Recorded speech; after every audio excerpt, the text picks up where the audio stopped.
Brielle Whitaker knew something was wrong the moment she saw Monroe inside her floral studio. It was 6:20 in the morning. The shop was still closed. The street outside was quiet. The wedding flowers from last night still sat in glass buckets, fresh, expensive, untouched. But Monroe sat near the counter like she had been waiting for judgment. Her hair was messy. Her eyes were swollen. Her cream sweater looked wrinkled, like she had slept in it, or never slept at all. Brielle froze near the door. "Monroe?" Her best friend looked up. One look was enough. Brielle's chest tightened. This was not work stress. This was not family drama. This was not one of Monroe's usual emotional storms. This was guilt. Brielle stepped inside slowly and locked the door behind her. "What happened?" Monroe opened her mouth, but no words came out. Brielle placed her bag on the counter, watching her closely. "Talk to me." Monroe stood, but her knees looked weak. She wiped her face with shaking hands and whispered, "I need to tell you something before someone else does." Brielle's stomach dropped. Outside, a delivery truck passed by. Inside, the studio felt too still. Brielle stared at the woman who had stood beside her at her wedding, the woman who knew every private fear she had ever confessed. "Tell me," Brielle said. Monroe looked down. "I'm sorry." Brielle's voice went cold. "For what?" Monroe started crying harder. And in that moment, before any confession came, Brielle already knew. Something in her life was about to break. Brielle did not move closer. She stayed near the work table, one hand resting on the edge, as if the table was the only thing keeping her steady. Monroe kept crying. Brielle hated that, not because Monroe was crying, but because her tears felt like a warning. "Is this about you?" Brielle asked. Monroe shook her head. "Is it about Caspian?" The second his name left Brielle's mouth, Monroe shut her eyes. That small reaction hit harder than a scream. Brielle's heart began to pound. "No," she whispered. "Don't do that." Monroe covered her mouth. Brielle backed away from her. "Don't stand in my shop crying about my husband unless you are ready to speak clearly." Monroe looked at her then, broken and ashamed. "I tried to stop." Brielle went still. The room seemed to lose air. "Tried to stop what?" Monroe's lips trembled. Brielle thought of every strange thing she had ignored. Caspian locking his phone. Caspian leaving the bedroom for late calls.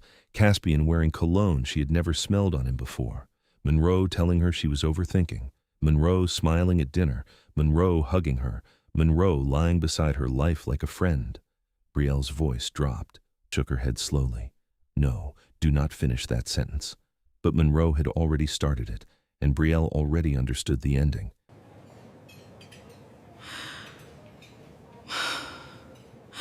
How long?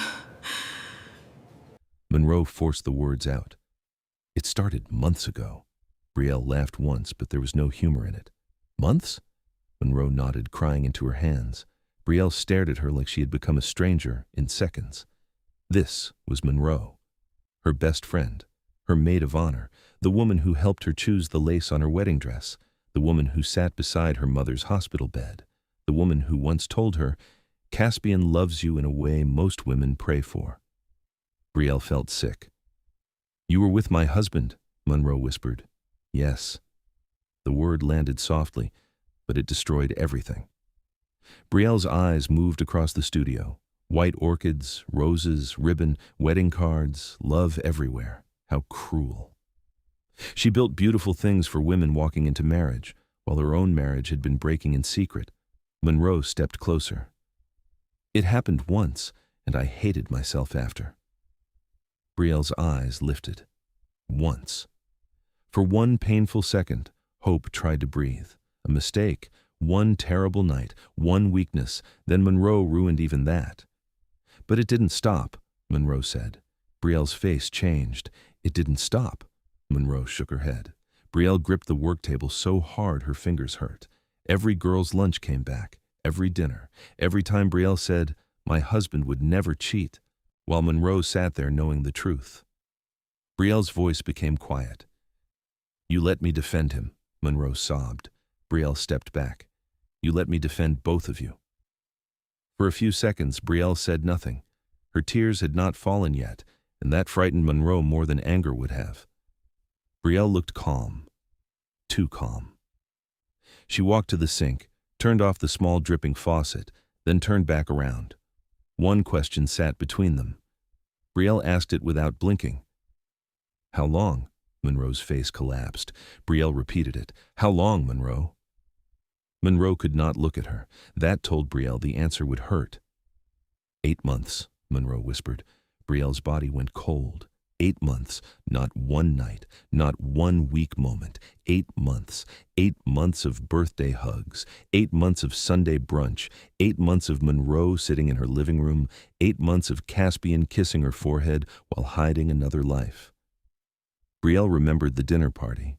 Caspian had walked in late with white orchids. "For my wife," he said. Everyone smiled. Monroe froze. Now Brielle knew why. Those flowers were not only a gift, they were a warning she had missed. Monroe reached for her. Brielle stepped away fast. "Don't touch me." "I'm sorry."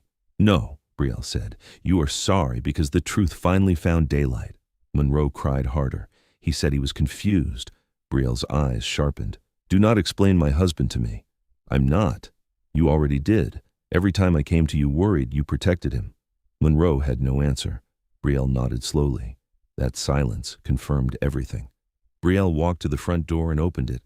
Monroe stared at her. "Brielle, please. I don't want to lose you." Brielle gave a broken smile. "You should have thought about that before you shared a secret with my husband and called yourself my sister." Monroe flinched. "I never meant to hurt you." "You did not mean to get caught." The words cut through the room. Monroe covered her mouth, but Brielle was done watching her cry. "Leave. Please. Leave before I forget who I am." For the first time that morning, Monroe obeyed. She walked out slowly, still crying, still whispering apologies that no longer had a place to land. Brielle shut the door and locked it. Then her strength disappeared. Her hands shook, her knees weakened. She turned toward the flowers waiting for brides who still believed love was safe. White orchids sat on the table, the same flowers Caspian had carried home. Brielle picked one up. For a moment she stared at it, then she dropped it into the trash. Only then did the tears come. Not gentle tears, the kind that steal your breath, because her husband had betrayed her. But her best friend had done something worse. She had watched Brielle trust him. She had watched Brielle defend him. She had watched Brielle look foolish in front of people who already knew more than she did. So tell me, if your best friend confessed this to you, would you forgive her or walk away forever? Subscribe to Love Tales with Mr. Easton for more stories about love, betrayal, healing, and second chances. 3 months before Monroe walked into Brielle's studio with tears in her eyes, Brielle Whittaker still believed she had one of the strongest marriages in Atlanta. People admired her life from a distance. They admired the way Caspian opened doors for her in public. They admired the way he rested his hand on her lower back at charity dinners. They admired the way he looked at her across crowded rooms, like she was the only woman his eyes knew how to find. Brielle believed it too. Every Sunday after church, they had brunch at a quiet rooftop restaurant near Buckhead. Caspian ordered black coffee. Brielle ordered mint tea. He always reached across the table to hold her hand before the food arrived. "You're quiet today," he would say. She would smile. "I'm thinking. About work? About us?" Caspian always liked that answer. He would lean back pleased, wearing the calm confidence of a man who knew he was loved. Their friends called them goals. Older women told Brielle she was blessed. Younger brides came into her floral studio asking for wedding arrangements, like Mrs. Whittaker's. Brielle never corrected the fantasy. She wanted to believe love was still sacred when two people protected it. She wanted to believe loyalty was not rare. She wanted to believe a man like Caspian, polished, disciplined, gentle in public, still honored his vows in private. At night, when he came home tired, she rubbed his shoulders while he talked about deals and difficult clients. She did not know that some distance starts softly. So softly, a loving wife mistakes it for stress. Caspian Whittaker had built his name with patience, clean suits, and a voice that made wealthy people feel safe. He was not the loudest man in any room. He never needed to be. At real estate events, men crossed the room to shake his hand. Women greeted him with warm smiles. Investors listened when he spoke because Caspian knew how to make risk sound controlled and success sound close. He specialized in restoring old luxury properties across Atlanta, historic homes, private estates, boutique apartment buildings in neighborhoods where money moved quietly. People trusted him with large deals because he looked like a man who did not panic. He wore tailored navy suits.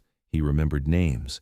He sent handwritten thank you notes. He laughed softly at jokes, never too much, never too little. He had mastered the art of being impressive without looking desperate for attention. Brielle admired that about him.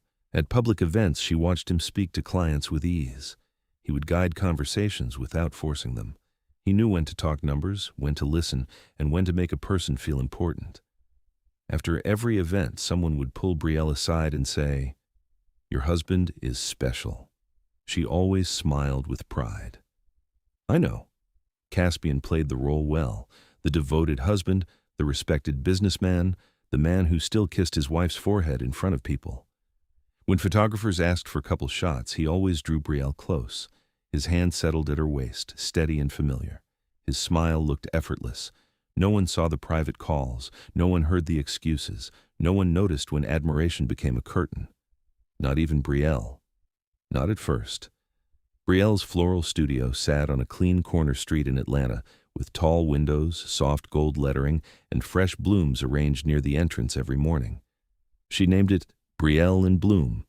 The name felt simple, personal, honest. Inside, the studio carried her spirit. Neat shelves, cream walls, glass vases, silk ribbons sorted by shade. A small desk near the back where she wrote client notes by hand. Brielle did not only sell flowers. She created memories. Brides came to her with shaky voices and full Pinterest boards. Mothers came with opinions. Planners came with deadlines. Brielle handled them all with calm grace. She had a quiet strength people trusted. When clients panicked, she slowed them down. When brides cried over budgets, she helped them choose beauty without shame. When wealthy families demanded perfection, she gave them elegance without losing herself. Her staff adored her because she never shouted. She corrected gently. She listened fully. She worked harder than everyone, but never acted superior. At 32, Brielle had become the kind of woman people described as composed, but those closest to her knew softness lived under that poise. She cried during wedding vows. She kept old thank you cards in a drawer. She remembered every bride who came in after losing a parent. She believed flowers carried emotion better than speeches. Caspian used to visit the studio with lunch when her days ran long. He would stand near the entrance, watching her work. "You make people believe in love," he once told her. Brielle laughed. "No, I arrange flowers." He stepped closer and kissed her temple. "No, you make beauty feel safe." For years, she carried that sentence like a gift. Later, it would hurt like a wound. Online, Brielle and Caspian looked untouched by ordinary problems. Their anniversary posts drew hundreds of comments: black tie photos, beach weekends, candlelit dinners, Sunday outfits, short videos of Caspian surprising Brielle at the studio with coffee, Brielle laughing in his passenger seat while rain slid down the windshield. Every post told the same story. Love had rewarded them. Success had chosen them. Marriage had made them better. People believed what they saw because Brielle believed it first. She did not post to brag. She posted because she was grateful. A wife proud of her husband. A woman thankful for the life they had built. On their 6th anniversary, Caspian planned a private dinner on a balcony overlooking the city. He wore a black suit. Brielle wore a champagne satin dress. The table had candles, white roses, and 2 crystal glasses. He recorded a short toast. "To 6 years with the woman who makes every house feel like home." Brielle's eyes filled with tears. That clip became one of her most loved posts. Women commented, "This is real love." Someone wrote, "Protect this marriage at all costs." Brielle replied with a heart. She meant it. She believed protection meant prayer, patience, and privacy. She believed every marriage had quiet struggles. She believed strong couples did not run from hard seasons. So when Caspian started seeming distracted, she did not expose it online. She protected their image because she thought she was protecting their bond. The world kept praising them. Brielle kept smiling. Caspian kept standing beside her. Their love looked perfect from every angle people were allowed to see. Monroe Bennett had earned a permanent seat in Brielle's life long before Caspian entered it. They met in college during a design seminar where Brielle arrived early and Monroe arrived late, wearing sunglasses indoors and acting like the whole room had been waiting for her. Brielle thought she was dramatic. Monroe thought Brielle was too polite. By the end of the semester, they were inseparable. Monroe brought boldness into Brielle's careful world. Brielle brought peace into Monroe's restless one. They balanced each other in a way that felt rare. When Brielle's mother became ill, Monroe showed up with food, clean laundry, and no need for praise. When Brielle got engaged, Monroe cried before Brielle did. At the wedding, Monroe fixed her veil, held her bouquet, and whispered, "You deserve this." After the wedding, she remained close. Too close, some people might have said. But Brielle never saw danger in closeness. Monroe had her own key to Brielle's house for emergencies. She knew where the spare candles were kept. She knew Caspian's favorite wine, Brielle's favorite tea, and which couch blanket belonged to whom. On Friday nights, she often joined them for dinner. Caspian would pour the wine. Brielle would cook. Monroe would tease them both. "You two are annoying," she would say, smiling. "All this peace and respect. Some of us are still out here suffering." Brielle would laugh. "Your time is coming." Monroe always smiled at that, but sometimes her smile faded when she thought no one was watching. Brielle noticed once, only once. She asked if Monroe was okay. Monroe answered too quickly. "I'm fine." Brielle believed her. That was what sisters did. The lunch happened on a bright Thursday afternoon at a small restaurant near Brielle's studio. 4 women sat around the table, trading stories about marriage, dating, trust, and men who made promises too easily. Brielle wore a soft ivory blouse. Monroe sat beside her, stirring her drink though the ice had already melted. One of the women, Tessa, lowered her voice. "I'm telling you, ladies, these men with money and charm, you have to watch them." Another woman laughed, especially the quiet ones. Brielle smiled, but she did not join in. Tessa looked at her. "Brielle, don't sit there looking innocent. Caspian is handsome, rich, and always traveling for deals. You never worry?" The table became playful, but Monroe stopped stirring her drink. Brielle sat straighter. "No," she said. Tessa raised an eyebrow. "No?" Brielle smiled with calm confidence.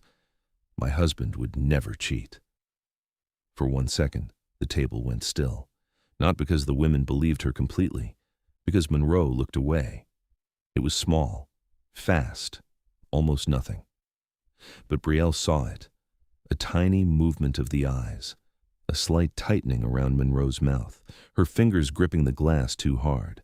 Brielle's smile weakened for half a breath. Tessa broke the silence with a laugh.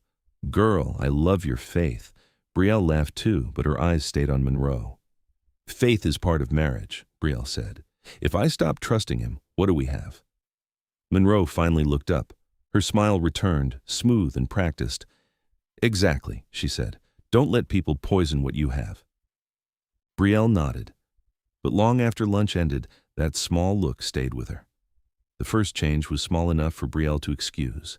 Caspian had always kept his phone near him, but lately it stayed face down.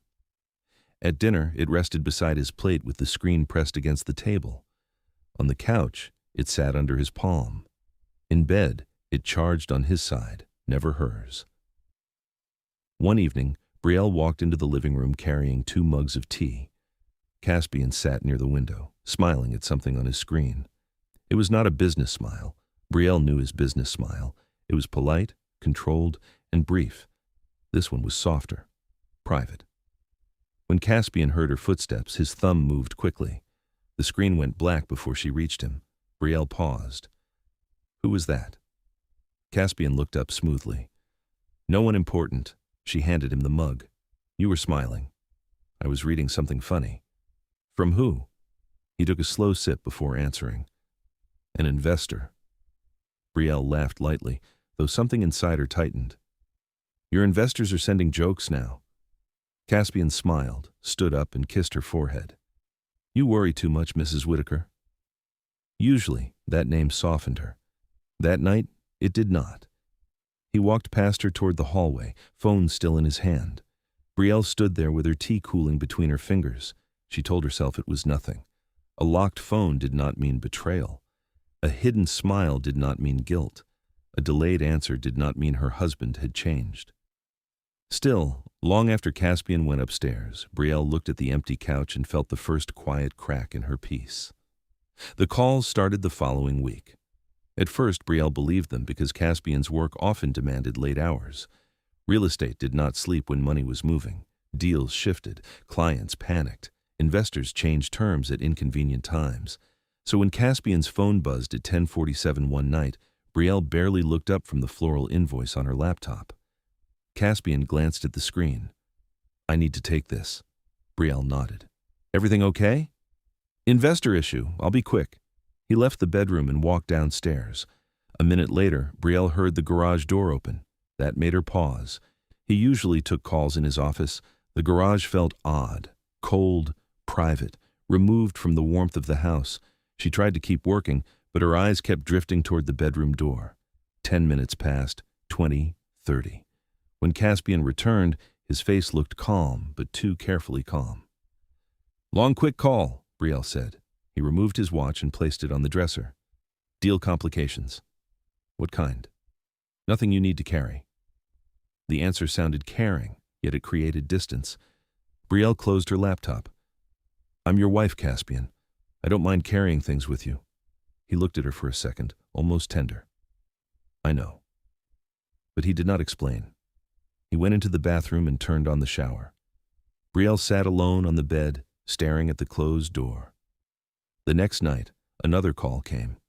2 nights later, another. Each time he left the room. Each time he came back with the same calm face. Brielle started sleeping later, not because she wanted to wait up, but because peace refused to come while her husband whispered in the garage. The cologne appeared on a Saturday morning. Brielle found the sleek black bottle in Caspian's bathroom drawer while searching for a spare razor. It was expensive, the kind sold behind glass at luxury stores with a scent card tucked beside it. She sprayed the card once. The fragrance was warm, sharp, and unfamiliar. Not Caspian. Her husband had worn the same clean sandalwood scent since their 2nd year of marriage. She used to tease him about being too loyal to one bottle.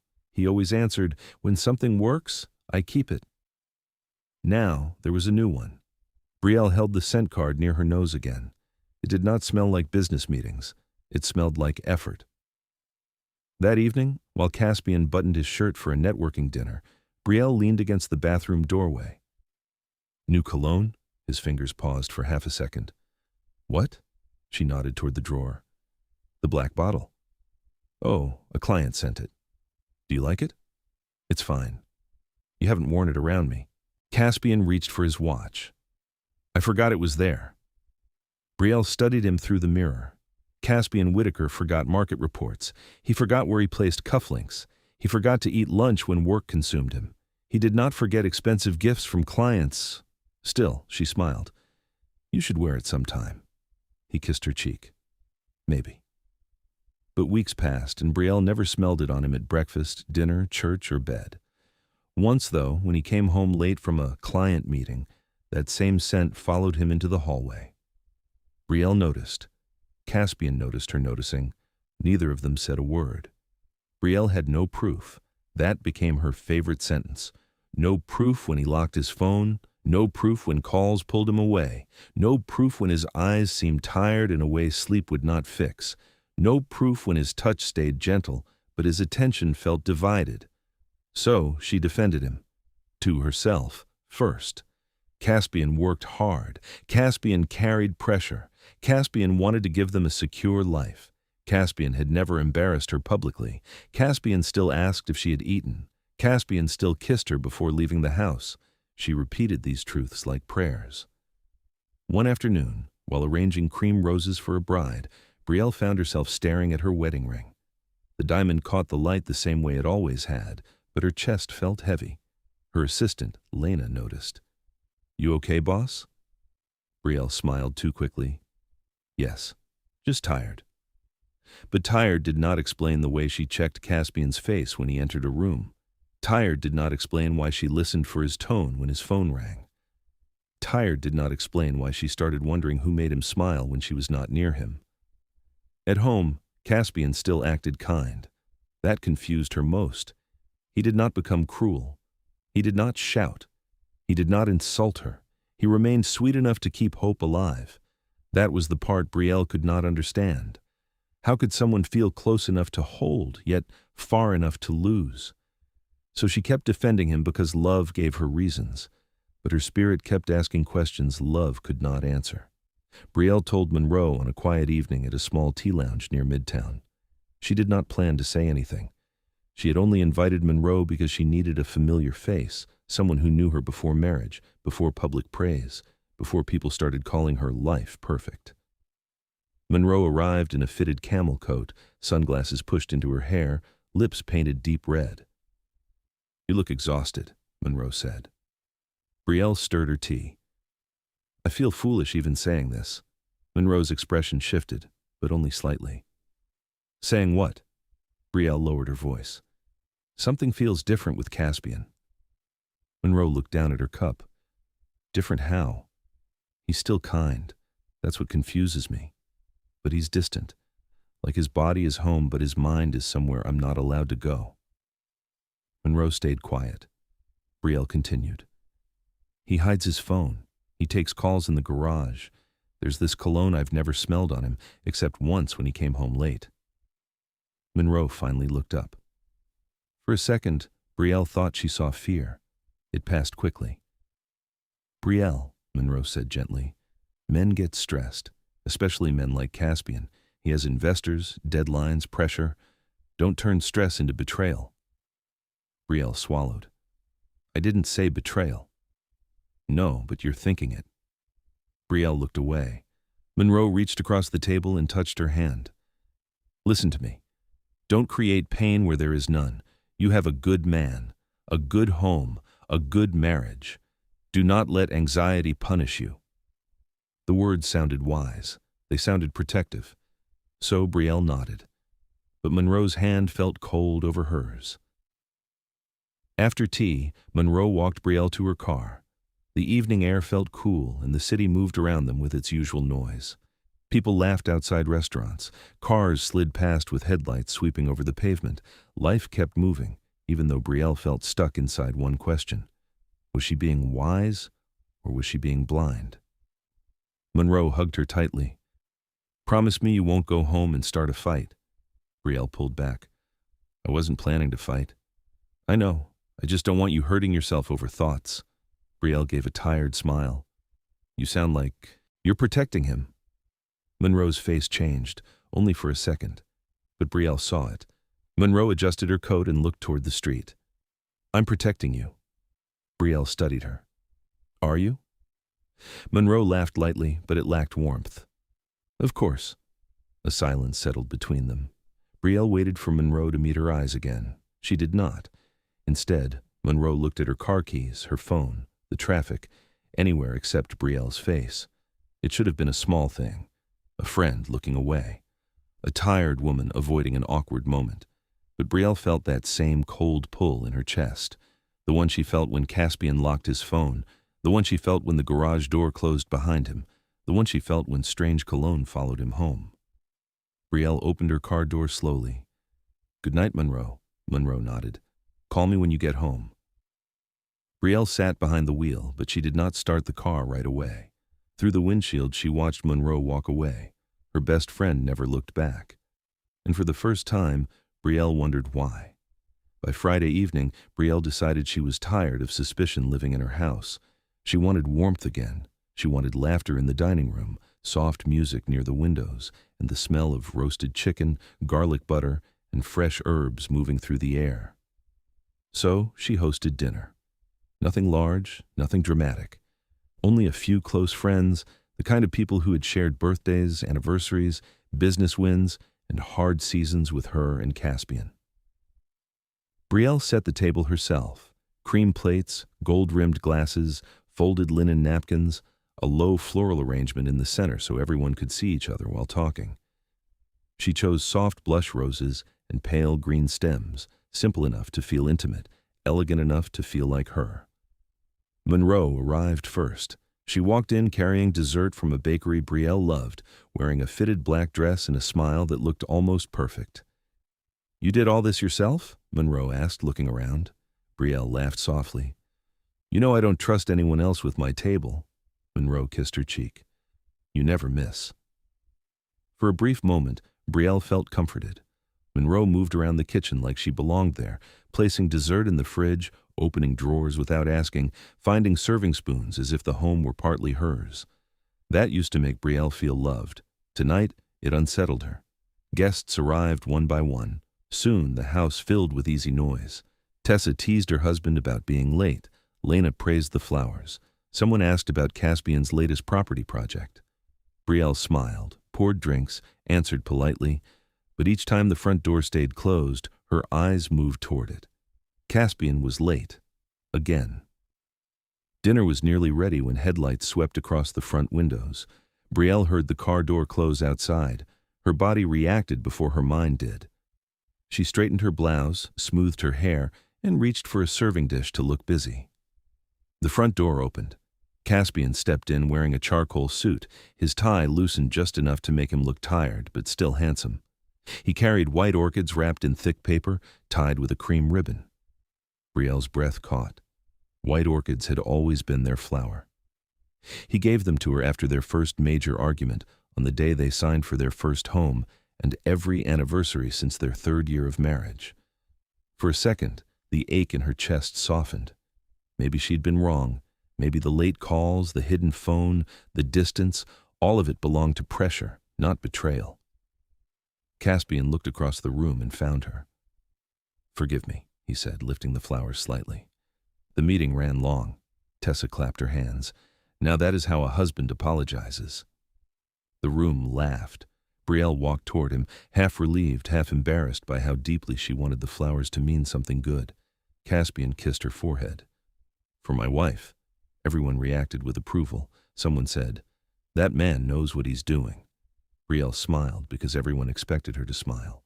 She took the orchids carefully. "They're beautiful." Caspian's thumb brushed the back of her hand. "So are you." The words were soft, public, perfect. Brielle wanted to believe them, but across the room, one person did not smile. Monroe stood near the dining table, staring at the flowers as if they had exposed a secret. The whole room welcomed Caspian's entrance like a scene from a marriage people wanted to believe in. Tessa laughed. Her husband lifted his glass. Lena leaned closer to admire the orchids.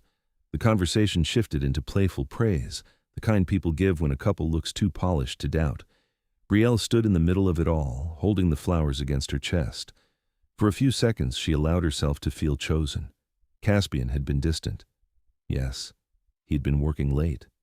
Yes, he had made her wonder things no wife wanted to wonder. But he had come home. He had brought her favorite flowers. He had kissed her in front of everyone with no hesitation. That should have been enough. Her eyes moved around the room, taking in the smiles. Then she saw Monroe. Monroe's face had gone still. Not sad. Not jealous in a simple way. Not surprised. Still. Her fingers tightened around the stem of her wineglass. Her shoulders lifted slightly, like she had forgotten how to breathe. Her eyes stayed locked on the orchids. Not on Brielle, not on Caspian. On the orchids. Brielle's smile faltered. The room kept talking. But Brielle heard less of it. She watched Monroe carefully, waiting for her friend to recover, to laugh, to tease, to say something normal. Monroe did none of that. Caspian noticed too. Only for a heartbeat, his eyes shifted toward Monroe. The movement was quick, but Brielle caught it. Monroe dropped her gaze at once. Caspian turned back to the guests. Brielle's grip tightened around the flowers. Suddenly the orchids felt heavier. They no longer felt like romance. They felt like a message she did not yet know how to read. Brielle placed the orchids in a tall vase near the sideboard, but her attention stayed on Monroe. She tried to act natural. She moved plates, checked the chicken, refilled glasses, asked Tessa about her new job, smiled when someone praised the table. But every few minutes she looked at Monroe. Monroe had recovered enough to speak, but not enough to convince Brielle. Her laugh came late. Her answers were short.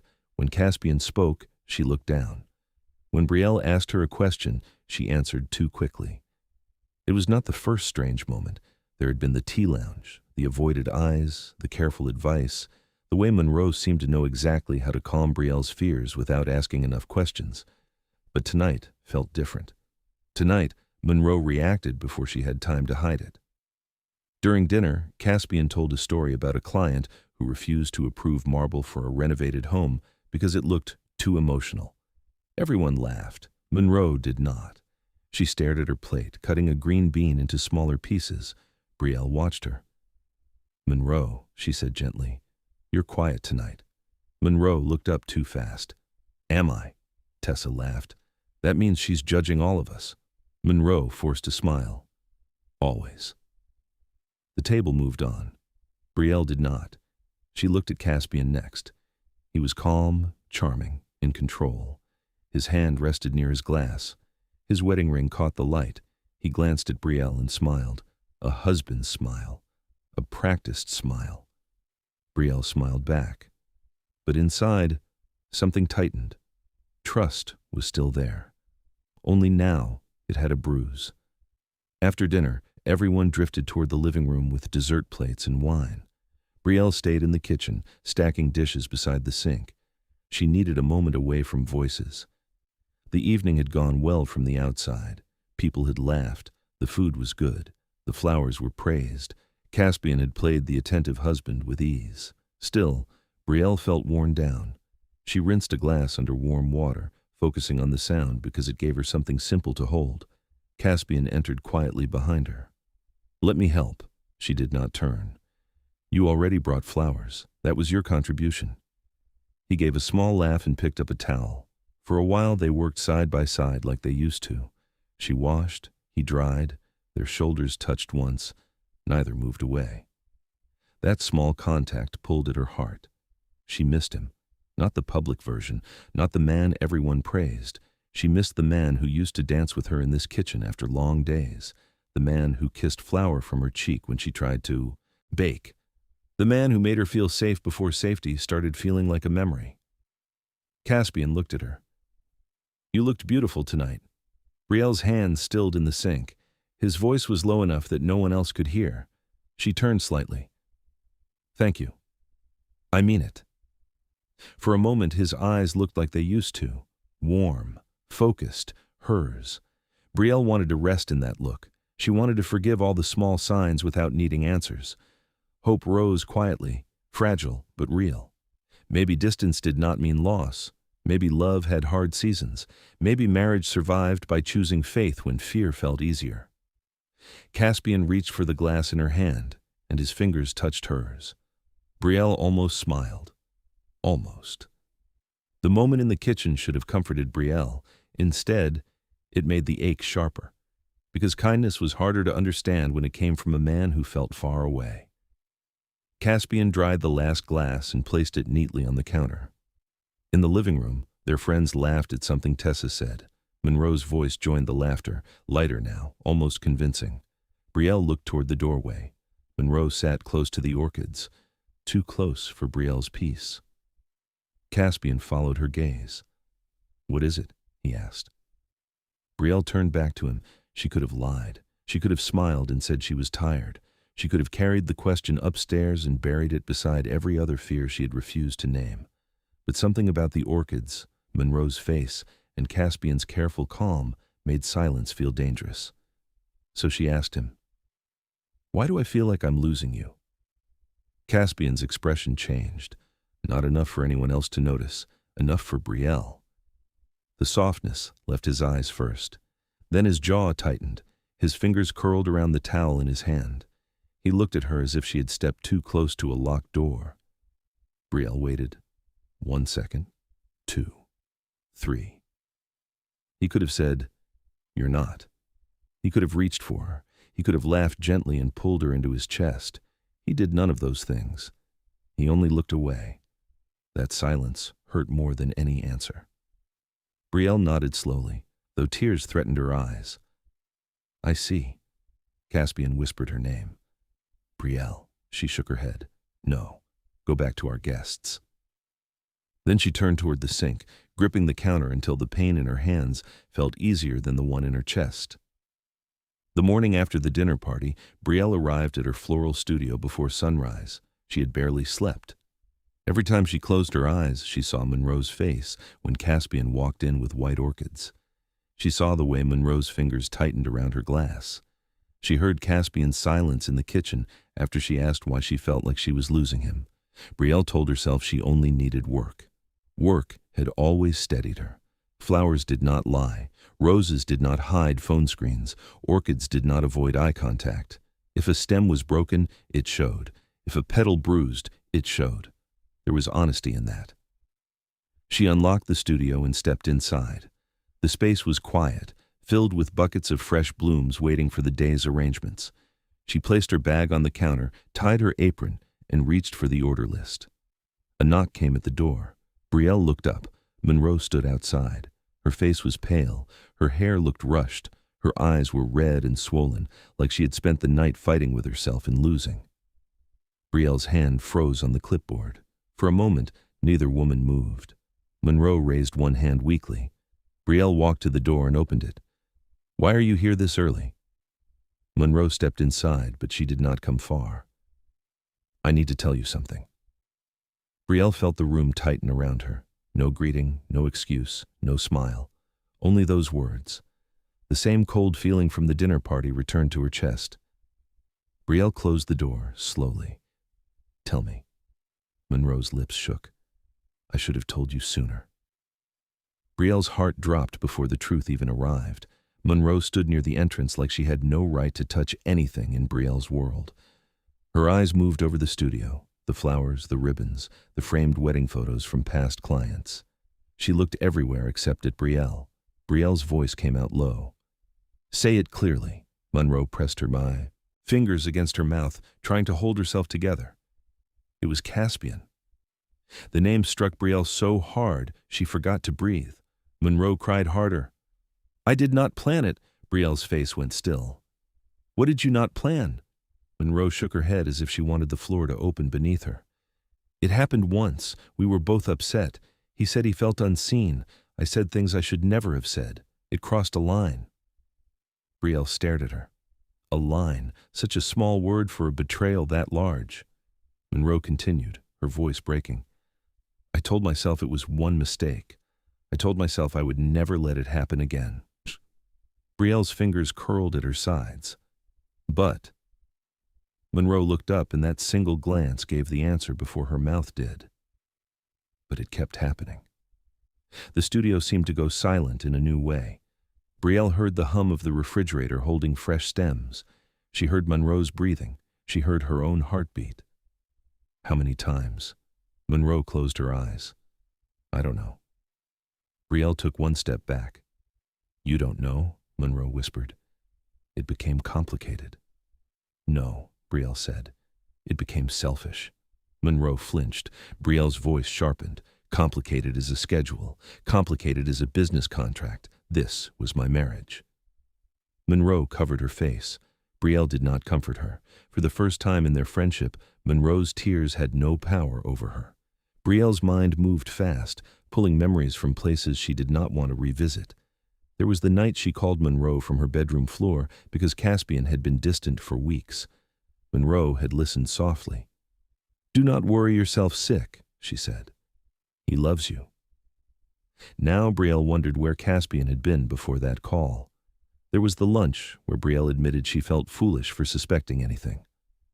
Monroe reached across the table and squeezed her hand. "Do not create pain where there is none." Now Brielle understood why those words sounded so practiced. There was the evening Monroe came over with wine, sat on Brielle's couch, laughed with Caspian, helped clean the kitchen, and hugged Brielle at the door like family. That same night, Brielle remembered thanking God for a friend who felt like a sister. The memory sickened her. Brielle looked at Monroe now, and the woman standing before her no longer matched the woman inside those memories. "You watched me hurt," Brielle said. Monroe cried silently. "You watched me question myself." "I know. You let me think I was insecure." Monroe lowered her head. "You let me defend him." Brielle's voice cracked for the first time. You let me defend you. That was the deepest cut, not the secret alone, the performance. The way Monroe had sat beside her, nodded with concern, gave advice, and acted like she was protecting Brielle when she was protecting herself. Brielle remembered Monroe fixing her veil on her wedding day. You deserve this, Monroe had whispered. Brielle looked at her now. Did you remember my wedding when you were with him? Monroe broke completely. Brielle wished the answer mattered less. It did not. Something changed in Brielle after that question. The tears pulled back. Her voice steadied. Her face became calm in a way that did not feel peaceful. It felt like shock had wrapped itself around her heart so she would not collapse in front of the woman who helped break it. Monroe kept crying. Brielle only watched. Inside, everything had fallen apart. Her marriage, her friendship, her judgment, her memories, all of it lay scattered in places she could not reach yet. But outside, she looked almost composed. That frightened Monroe. Please scream at me, Monroe whispered. Brielle tilted her head slightly. You want me to make this easier for you? Monroe shook her head fast. No, I deserve it. You do not get to decide what you deserve from me. Monroe went silent. Brielle walked to the work table and picked up a pair of floral shears. She did not need them. She only needed something in her hands, something solid, something real. She cut a damaged stem from a rose, one clean cut.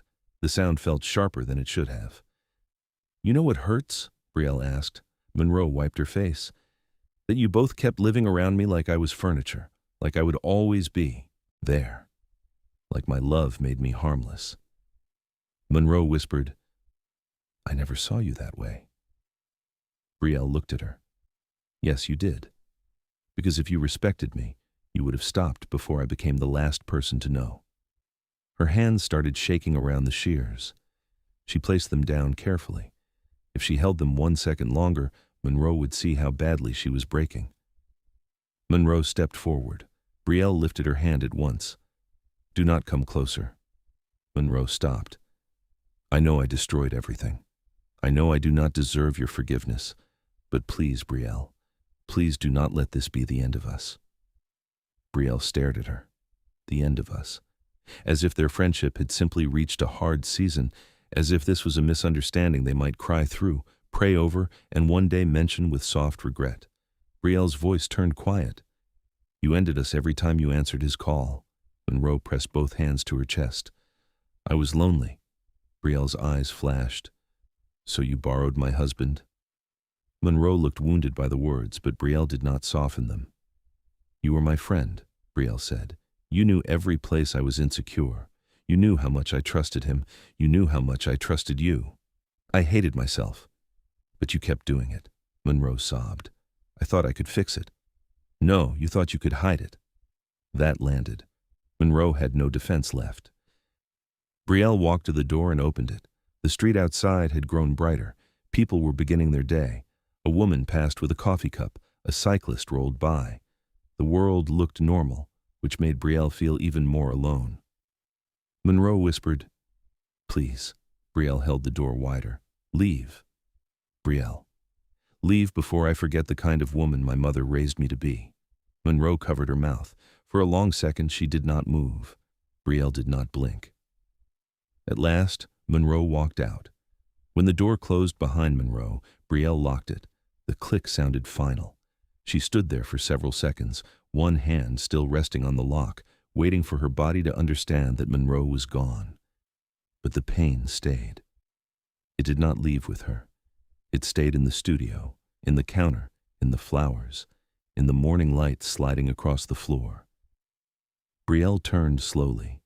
Every bloom around her looked different now. The roses waiting for a bridal order no longer looked romantic.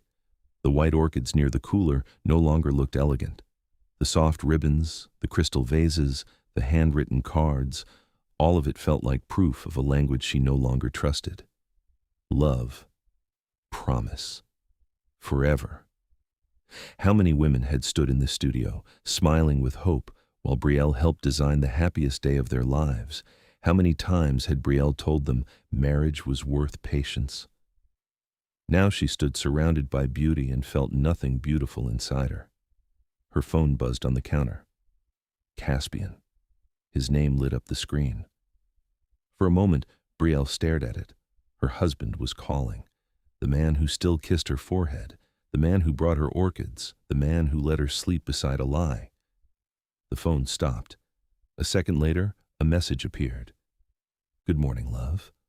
Hope your day starts gently." Brielle let out a sound that was almost a laugh, but it broke into a sob before it finished.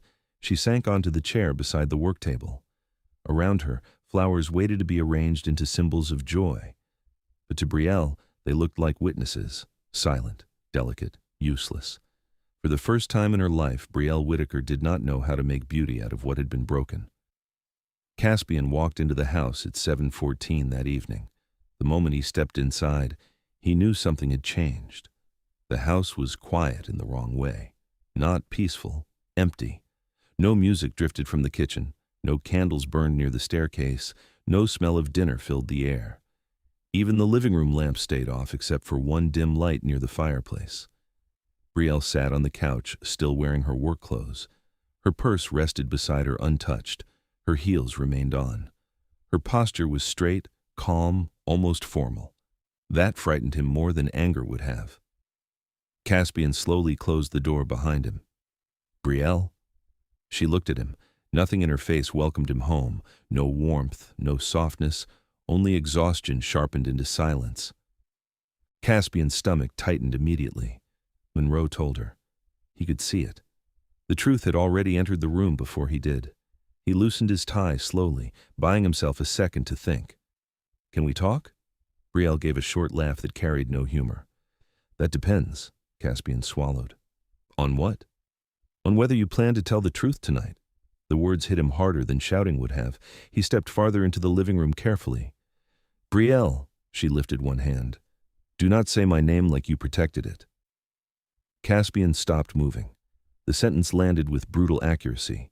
He looked at his wife, sitting there beneath the soft lamplight, and for the first time since the affair began, he saw the full damage of what he had done. Not because Monroe cried, not because guilt became heavy, because Brielle looked at him like a stranger wearing her husband's face. Caspian sat slowly across from her. The distance between the couch and the chair felt larger than the entire house. He opened his mouth carefully. "I can explain." Brielle shook her head immediately. "No. Please." "No," she repeated. "You do not get to walk in here and turn betrayal into a conversation about confusion." Caspian rubbed one hand over his face. It was complicated. Brielle's eyes hardened at once. "There is that word again." He looked down briefly. "I never wanted to hurt you." "But you did." "I know. You looked me in the face every day and still chose this." Caspian's voice lowered. "I hated myself for it." Brielle leaned back slowly, studying him with disbelief. "You hated yourself, yet somehow continued." He had no answer. That silence made her angrier. Not loud anger, sharp anger, controlled anger. The kind that cuts deeper because it arrives clear. Brielle folded her arms tightly. "You know what men like you do?" she asked quietly. "You use soft language to protect ugly choices." Caspian looked at her again. "It was never about replacing you." Brielle almost smiled. "Listen to yourself. You're still trying to make this sound gentle." "I'm trying to tell you how lost I was." "No," she said firmly. "You're trying to make sure you do not look like the villain in your own story." The room went silent. Caspian stared at the floor. Brielle stared at the man she married and realized something painful. She no longer trusted his words enough to let them comfort her. Caspian finally looked at her again. "I made a mistake." Brielle closed her eyes briefly. There it was. The sentence people used when they wanted forgiveness faster than accountability. When she opened her eyes again, her voice stayed calm. "A mistake is forgetting an anniversary dinner." Caspian's jaw tightened. "Brielle." "No, let us speak honestly tonight." He sat silently while she continued. "A mistake is sending a text to the wrong person. A mistake is driving past the wrong exit. You did not make a mistake." Her eyes locked onto his. "You made choices." Every word landed harder than the last. You chose secrecy. Silence. You chose lies. Silence again. You chose to let another woman enter spaces meant for your wife. Caspian lowered his head. Brielle's chest hurt so badly she thought breathing might split her open, but she refused to lose control now. "Do you know what the worst part is?" she asked. Caspian whispered. "What?" "You had opportunities to stop." That hit him visibly. Brielle leaned forward slightly. "The first time was a choice. The second time was a decision. Every message after that became permission." Caspian covered his mouth briefly. Tears filled his eyes now, but Brielle could not reach them emotionally. Not anymore. Because she kept seeing Monroe sitting at her table, laughing in her kitchen, holding her hand. Caspian whispered, "I never meant for it to go this far. But it did. I know. And still you kept going." He broke eye contact again. Brielle realized something in that moment. Guilt did not erase damage. Regret did not rebuild trust. And tears from the person who betrayed you often arrive long after they protected themselves first. Brielle stood from the couch suddenly and walked toward the dining room. Caspian watched her carefully. She stopped beside the table where the white orchids still sat in their vase from the dinner party. The sight of them made her chest twist. She touched one petal gently. "Do you remember bringing these home?" Caspian looked at the flowers but said nothing. "You stood right there," Brielle continued quietly, "and kissed my forehead in front of everyone." His face tightened. Brielle turned toward him. "And Monroe stood 3 feet away pretending to be my friend." Caspian closed his eyes briefly. That image haunted him too. But Brielle was not finished. "You let me defend you." Her voice cracked for the first time that night. "I sat at lunch with women questioning you, and I defended you." Caspian whispered her name softly. "You let me sound foolish." "That was never my intention." Brielle laughed bitterly. "Intentions again." She walked closer now. "You knew I trusted you completely. You knew I trusted her completely. And still, every dinner, every holiday, every gathering became a performance where I was the only person without the script." Caspian's eyes filled again. Brielle shook her head slowly. "Do you understand how humiliating that feels? I never wanted to humiliate you, but you did." Her voice dropped lower. "You let me protect your reputation while you destroyed mine privately." That sentence finally broke something in him. Caspian leaned forward with both elbows on his knees, looking like a man collapsing under the weight of himself. But Brielle could not comfort him, because tonight his pain felt earned, and hers did not. Several long seconds passed before Caspian finally spoke again. When he did, his voice sounded smaller than Brielle had ever heard it. "I never stopped loving you." The words filled the room softly. Years ago, those same words could have healed almost anything between them. Tonight, they only made Brielle sad. She stared at him carefully. Caspian looked exhausted now, his shoulders slumped, his eyes red. The polished confidence he carried in public had disappeared completely. For the first time in years, he looked unsure of himself. "I know you probably hate me," he continued quietly, "but none of this changed how I felt about you." Brielle's expression twisted with disbelief. "How can you even say that to me?" "Because it's true." "No," she replied immediately. "It cannot be true." Caspian leaned forward. "I loved you every day." "Then why betray me every day?" He opened his mouth, but no explanation came. Brielle felt tears burning again. That hurt more than the affair itself sometimes, the confusion. How could someone claim love while causing this much damage? She thought about their wedding vows, partnership, honor, faithfulness, not perfection, faithfulness. Caspian's voice broke. "I was weak." Brielle looked away briefly. Weak, such a gentle word for devastation. He stood slowly from the chair.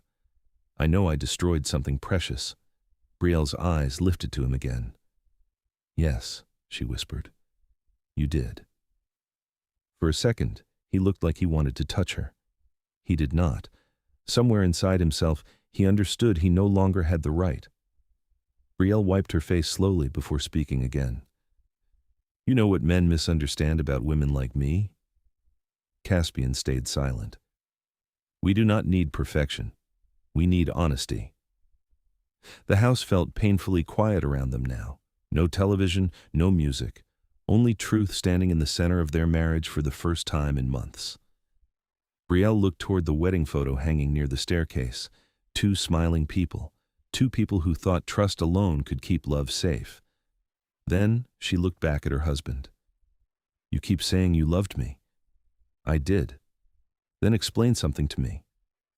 Caspian waited. How does love watch someone trust you fully and still betray them repeatedly?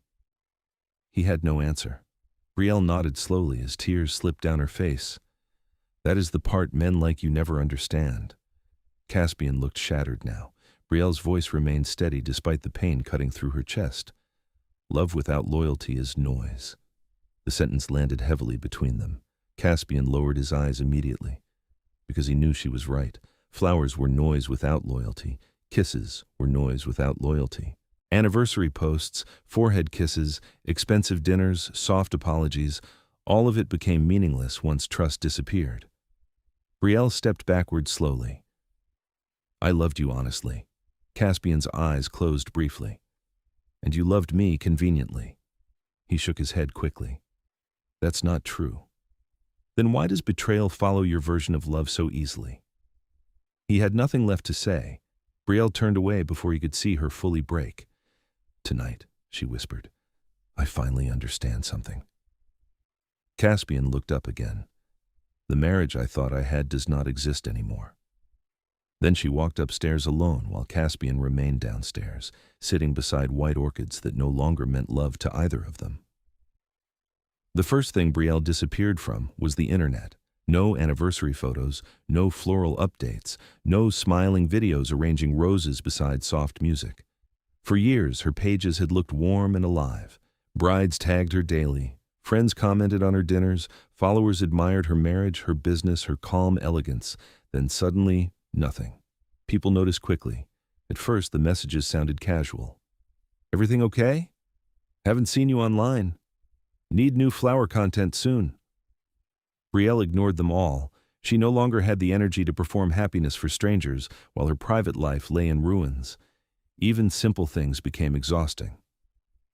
She stopped hosting dinners. The dining room stayed dark most evenings now. The expensive candles remained untouched inside drawers. Wine glasses collected dust behind cabinet doors. Friends kept calling. Tessa left 2 voicemails. Lena sent worried texts. Even Caspian's mother reached out asking if they wanted brunch after church. Brielle answered none of them. At the studio she still worked because flowers were the only thing she understood anymore. But outside of work, she disappeared into silence. One afternoon, while organizing bridal invoices, she opened her social media by habit. Her last post appeared on the screen, a photo of her and Caspian smiling at the anniversary dinner. "To 6 years with my best friend." Brielle stared at the caption until her vision blurred. Best friend. The phrase felt cruel now. Without thinking, she deleted the post, then another, then another. Not dramatically, quietly, like a woman removing pieces of a life she no longer recognized. 3 nights after the confrontation, Brielle moved into the guest room. She waited until Caspian left for work that morning. Then she carried her things down the hallway, one trip at a time. Toothbrush, skincare products, sweaters, a framed photo of her mother.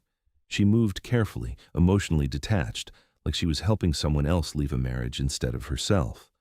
The guest room sat at the far end of the upstairs hallway.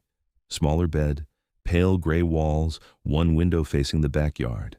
It never felt important before. Now it became the only room in the house where Brielle could breathe. When Caspian came home and saw the master bedroom half empty, he stood in the doorway for a long time. He found her later folding clothes inside the guest room closet. "You didn't have to leave our room," he said quietly. Brielle kept folding. "I did." Caspian stepped closer. "We can work through this." She finally looked at him. "You are still speaking like this happened to both of us equally." Pain crossed his face. "That's not what I mean. But that's how you sound." After that, they lived like strangers, sharing expensive walls. They passed each other carefully in the kitchen. They spoke politely when necessary. Sometimes Caspian started sentences and stopped halfway, because Brielle's silence answered before words could. At night, Brielle heard him moving around in the master bedroom alone. Sometimes she imagined him standing beside the empty side of the bed. Sometimes she hated herself because part of her still wondered if he missed her honestly. That was the cruel thing about love. Even broken trust did not immediately kill attachment. Caspian tried everything he knew. At first, he sent flowers to the studio. Not white orchids, never white orchids again. Roses arrived instead. Soft pink arrangements, peonies, gardenias, expensive bouquets with handwritten notes tucked carefully between stems. I'm sorry. I know words are not enough. Please let me fight for us. Brielle read every note once before placing them in a drawer she never opened again. Then came the letters. Long ones. Some arrived beside her coffee cup in the morning. Others waited near the guest room door at night. Caspian wrote about regret, about shame, about confusion he could no longer defend. He admitted things he had avoided during their marriage, his need for validation, his fear of failure, the emotional emptiness he hid behind success. Brielle read those too. Not because they healed her, because part of her still needed to understand how the man she trusted became someone capable of this. One evening, Caspian stopped her gently near the staircase. I found a therapist. Brielle's face stayed unreadable. For yourself? For us. There is no us right now. Pain flickered across his expression. I'll do whatever it takes. Brielle nodded slowly. That is the problem, Caspian. What? You are finally willing to work hard after destroying the thing you should have protected naturally. He looked devastated. But Brielle no longer rushed to comfort devastation he created himself. Later that night, she found another letter outside her door. This one ended with a sentence she read 5 times. I miss the woman who used to look at me without doubt in her eyes. Brielle sat on the edge of the guest bed staring at those words, then quietly whispered into the empty room, I miss her too. Monroe never stopped reaching out. Every morning, another message appeared. I'm sorry. Please talk to me. I know I do not deserve forgiveness. I miss you. Some messages were long enough to fill the screen. Others were only a few broken words sent after midnight. Brielle never answered. At first, she read them all. That became a mistake, because Monroe's guilt began spilling into paragraphs about loneliness, self-hatred, sleepless nights, and panic attacks. Brielle almost laughed the first time she noticed it. Even now, Monroe still wanted emotional access to her, still wanted Brielle to help carry feelings created by betrayal. So Brielle stopped reading. The messages kept coming anyway. One afternoon, during a bridal consultation, Monroe called 3 times in a row. Brielle silenced the phone immediately. Her assistant glanced over carefully. You okay? Brielle forced a professional smile. Wrong timing. But later, alone in the back office, she stared at Monroe's name glowing on the screen and felt something deeper than anger. Grief. Because losing a marriage hurt. Losing a best friend at the same time felt like losing history itself. Monroe knew every version of her. College Brielle, engaged Brielle, grieving daughter Brielle, newlywed Brielle. And now Monroe became the person attached to her worst memory. One evening, Monroe left a voicemail. Brielle almost deleted it without listening. Instead, she pressed play. I know you hate me, Monroe whispered through tears, but losing you feels unbearable. Brielle stopped the recording halfway through. Her chest tightened painfully, because Monroe still did not understand. This was not only about losing friendship, it was about destroying safety. And once safety breaks, love struggles to survive beside it. The hardest part was not crying. The hardest part was staying composed while everyone expected composure from her. At work, brides still arrived excited about centerpieces and color palettes. Employees still looked to her for leadership. Clients still praised her calm professionalism. No one saw what waited underneath it. One Saturday afternoon, Brielle finished a wedding consultation while fighting the urge to burst into tears the entire time. The bride smiled brightly across the desk. You make marriage feel beautiful. The sentence nearly broke her. Brielle smiled politely until the woman left. Then she locked herself in the storage room and cried silently beside buckets of roses.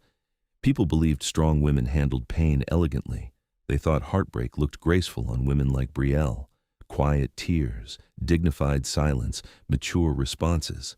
No one understood how exhausting strength became when it turned into expectation. Even her friends praised her calmness. Tessa finally cornered her outside the studio one evening. "I don't know what's happening between you and Caspian," she said, carefully, "but you seem strong." Brielle almost laughed. Strong? She barely slept. She jumped every time her phone buzzed.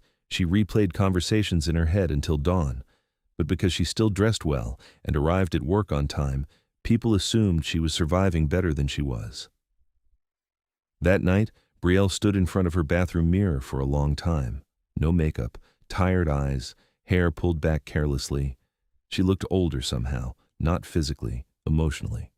And for the first time since the affair came to light, Brielle admitted something honestly to herself.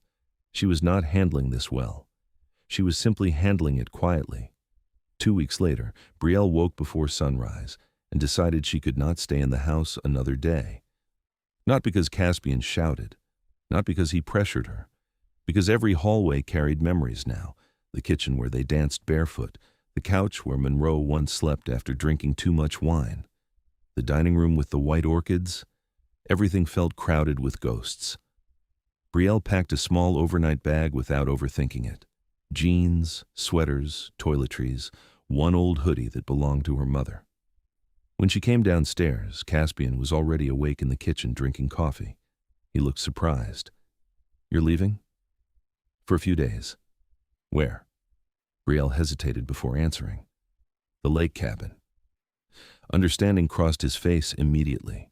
Her mother's cabin sat 2 hours outside Atlanta near a quiet lake, surrounded by tall trees and old wooden docks. After her mother passed away, Brielle kept the property mostly untouched. It was the last place where life still felt uncomplicated. Caspian set his mug down carefully. "Do you want me to come with you?" Brielle looked at him for a long second. "No." Pain settled into his face quietly. He nodded once. "I understand." She picked up her keys. At the door, Caspian spoke again. "Brielle?" She stopped but did not turn around. "I'm sorry every minute of every day." Her grip tightened around the keys. Then she finally looked back at him. For a second, she saw the man she married beneath the guilt and exhaustion. That almost hurt more. Without answering, Brielle walked outside. The morning air felt cold against her skin as she loaded her bag into the car. Then she got behind the wheel and drove toward the only place left that still reminded her who she had been before betrayal changed the sound of her own name. Brielle reached the lake cabin just before noon. The house looked the same as it always had. Old wooden porch, pale blue door, wind chimes near the entrance, her mother's rocking chair still facing the water as if waiting for someone to sit there with tea and a quiet heart. Brielle parked, turned off the car, and sat without moving. For the first time in weeks, nobody needed her to answer. No client, no friend, no husband, no former best friend begging through messages. Only still water beyond the trees and the soft rustle of leaves against the roof. She stepped out with her small bag and unlocked the door. Inside, the cabin smelled faintly of cedar, old books, and the lavender sachets her mother used to tuck into drawers. Brielle stood in the doorway for a long moment, feeling like a child who had come home too late. She placed her phone on the kitchen counter and turned it off. No calls, no messages, no explanations. Then she walked to the bathroom, washed her face, and looked at herself in the mirror. No makeup hid the tiredness under her eyes. No lipstick made her look composed. No styled hair softened the grief on her face. For 3 days, she let herself exist without performance. She wore her mother's old hoodie. She ate toast over the sink. She sat on the porch with bare feet tucked beneath her. She listened to the lake move against the dock. No one praised her strength there. No one asked what happened. No one needed her to smile. And for the first time since Monroe's confession, Brielle stopped pretending she was fine. On the first evening, Brielle opened a small wooden trunk beneath the guest bed. Inside were pieces of a life she rarely touched. Old birthday cards, college photos, a scarf her mother wore every winter, a notebook from the year Brielle started her floral business. She sat cross-legged on the floor and opened the notebook carefully. The first page made her pause. I want to build something beautiful with honest hands. Brielle ran her fingers over the handwriting. She remembered that woman. The younger Brielle who believed hard work paid off. The woman who loved without studying every face for hidden meaning. The woman who trusted her own instincts before life taught her how wrong she could be. She found a photo from college. Brielle and Monroe stood outside a campus cafe, laughing with paper cups in their hands. Monroe's arm was thrown over Brielle's shoulder. Brielle's smile was wide, unguarded, free. For a second, she hated the photo. Then, she hated herself for hating it. That girl in the photo had no idea her safest people would one day become the reason she questioned every memory. Brielle placed the photo down and pressed both palms against her knees. Betrayal had not only injured her marriage, it had touched her confidence. It made her replay conversations, study old smiles, doubt every gentle word, wonder how many times her heart had warned her while her mind defended them. She whispered into the quiet room, "I used to trust myself." The sentence hurt, because she knew it was true. Before the lies, Brielle had trusted love. After the lies, she struggled to trust even her own reflection.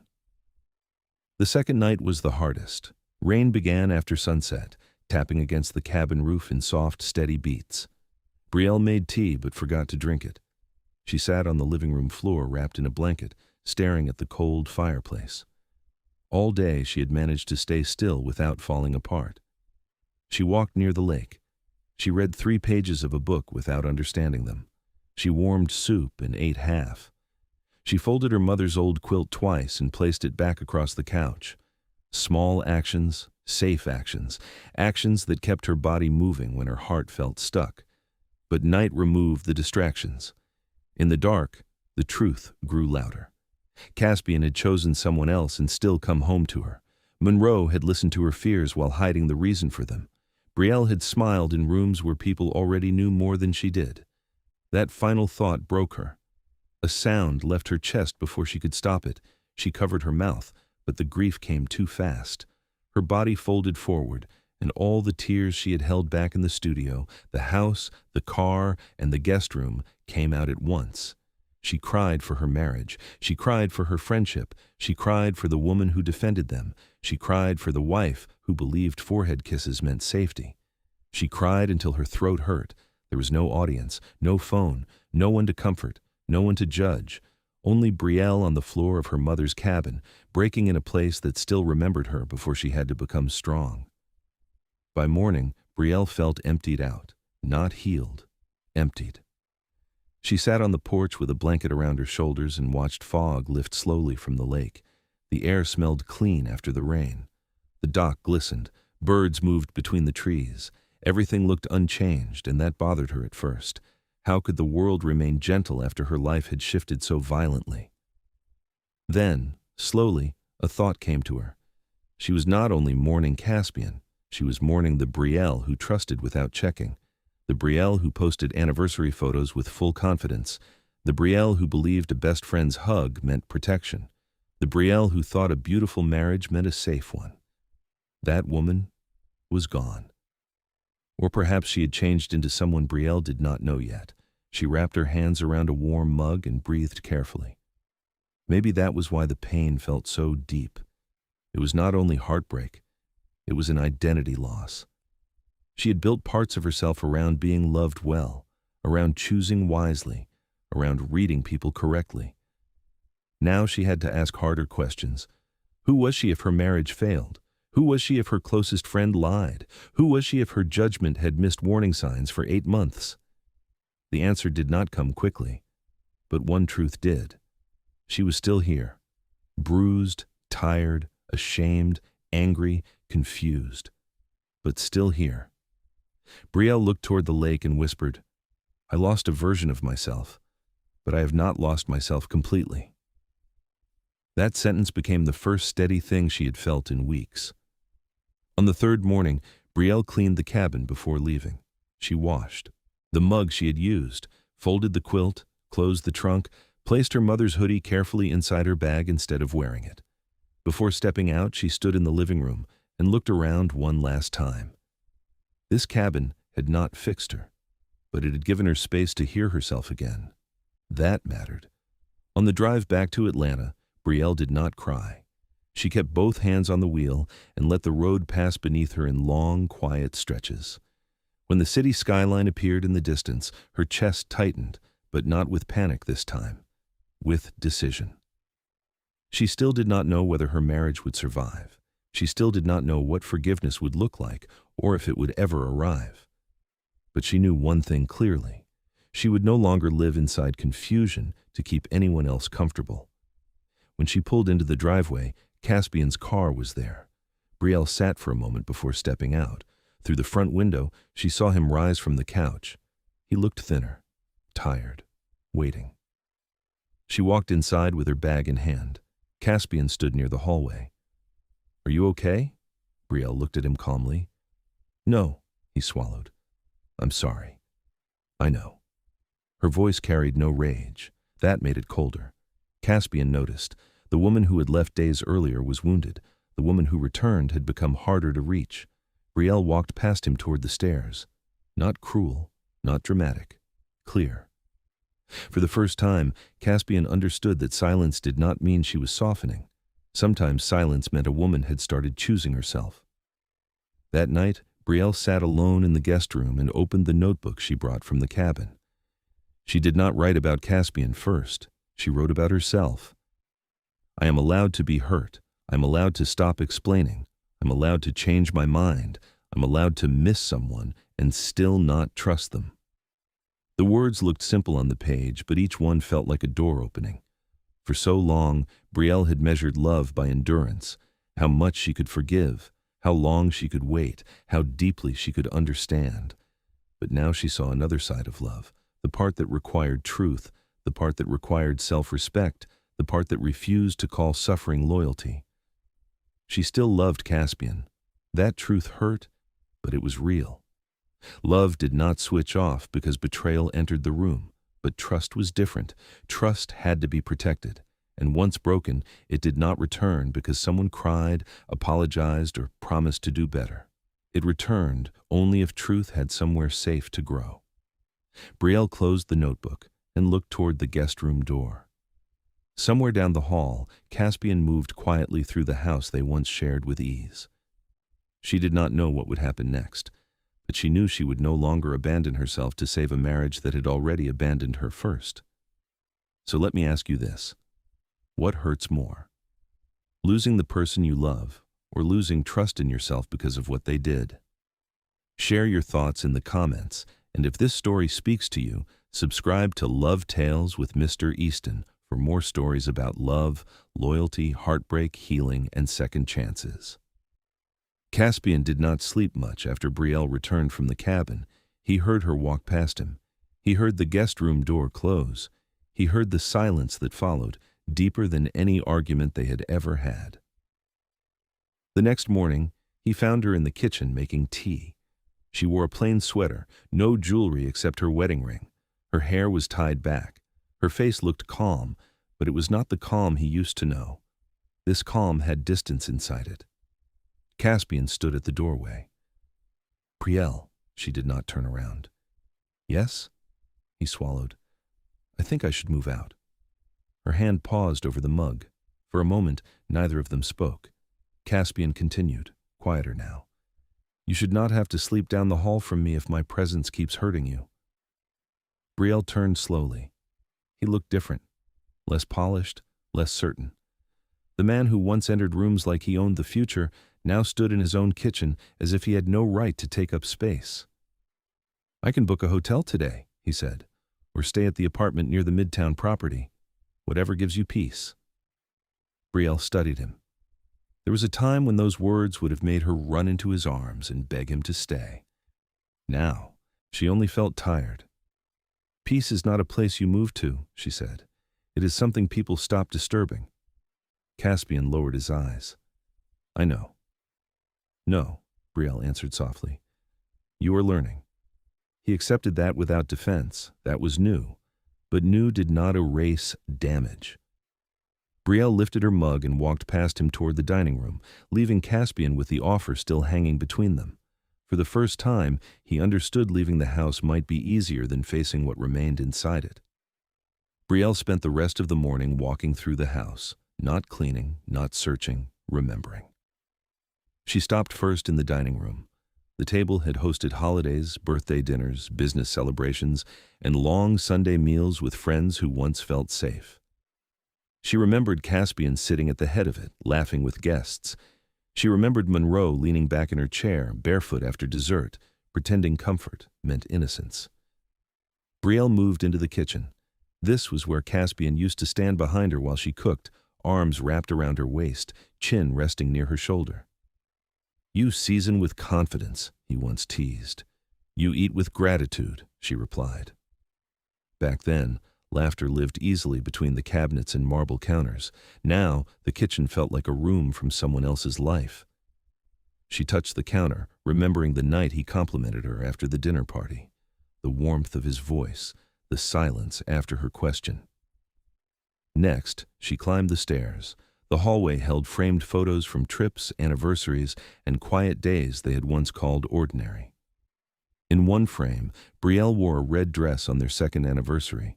Caspian stood beside her with his arm around her waist, smiling like he had won something precious. She removed the frame from the wall and held it. The woman in the photo looked certain. Brielle envied her. She entered the master bedroom last. The bed was made. Her side remained untouched since she moved to the guest room.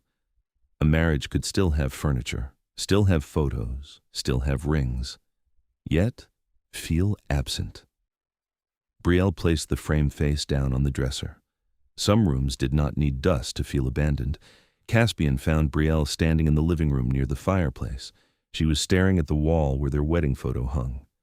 He approached slowly, careful not to startle her. "I'll call about the hotel," he said. Brielle did not look away from the photo. "No." Caspian stopped. "No." She folded her arms, still studying the smiling bride and groom frozen behind glass. "You moving out will not fix this house." His brow tightened. "I thought space might help." "Space will help me breathe," she said, "but this house will still remember everything." Caspian followed her gaze to the wedding photo. Brielle spoke again, voice low. "I cannot sit in that dining room without seeing Monroe laughing at my table. I cannot stand in the kitchen without hearing you refuse to answer me. I cannot sleep here without wondering how many nights you came home from her and lay beside me." Caspian shut his eyes. Brielle turned toward him at last. "This house has too many ghosts." The words landed with quiet force. Caspian looked around as if seeing the rooms clearly for the first time. The custom couch they chose together, the rug Brielle loved, the staircase he carried her up after one anniversary dinner when she laughed so hard she nearly dropped her shoes. All of it had once meant love. Now it held pain. "I ruined this place for you," he said. Brielle's face softened for half a second, but not enough to comfort him. "You helped turn it into a museum of what I did not know." Caspian nodded slowly. He had no argument, no soft correction, no way to make the truth lighter. Brielle looked back at the wedding photo. "I do not want to live with ghosts anymore." That afternoon, they sat at opposite ends of the dining table with papers spread between them.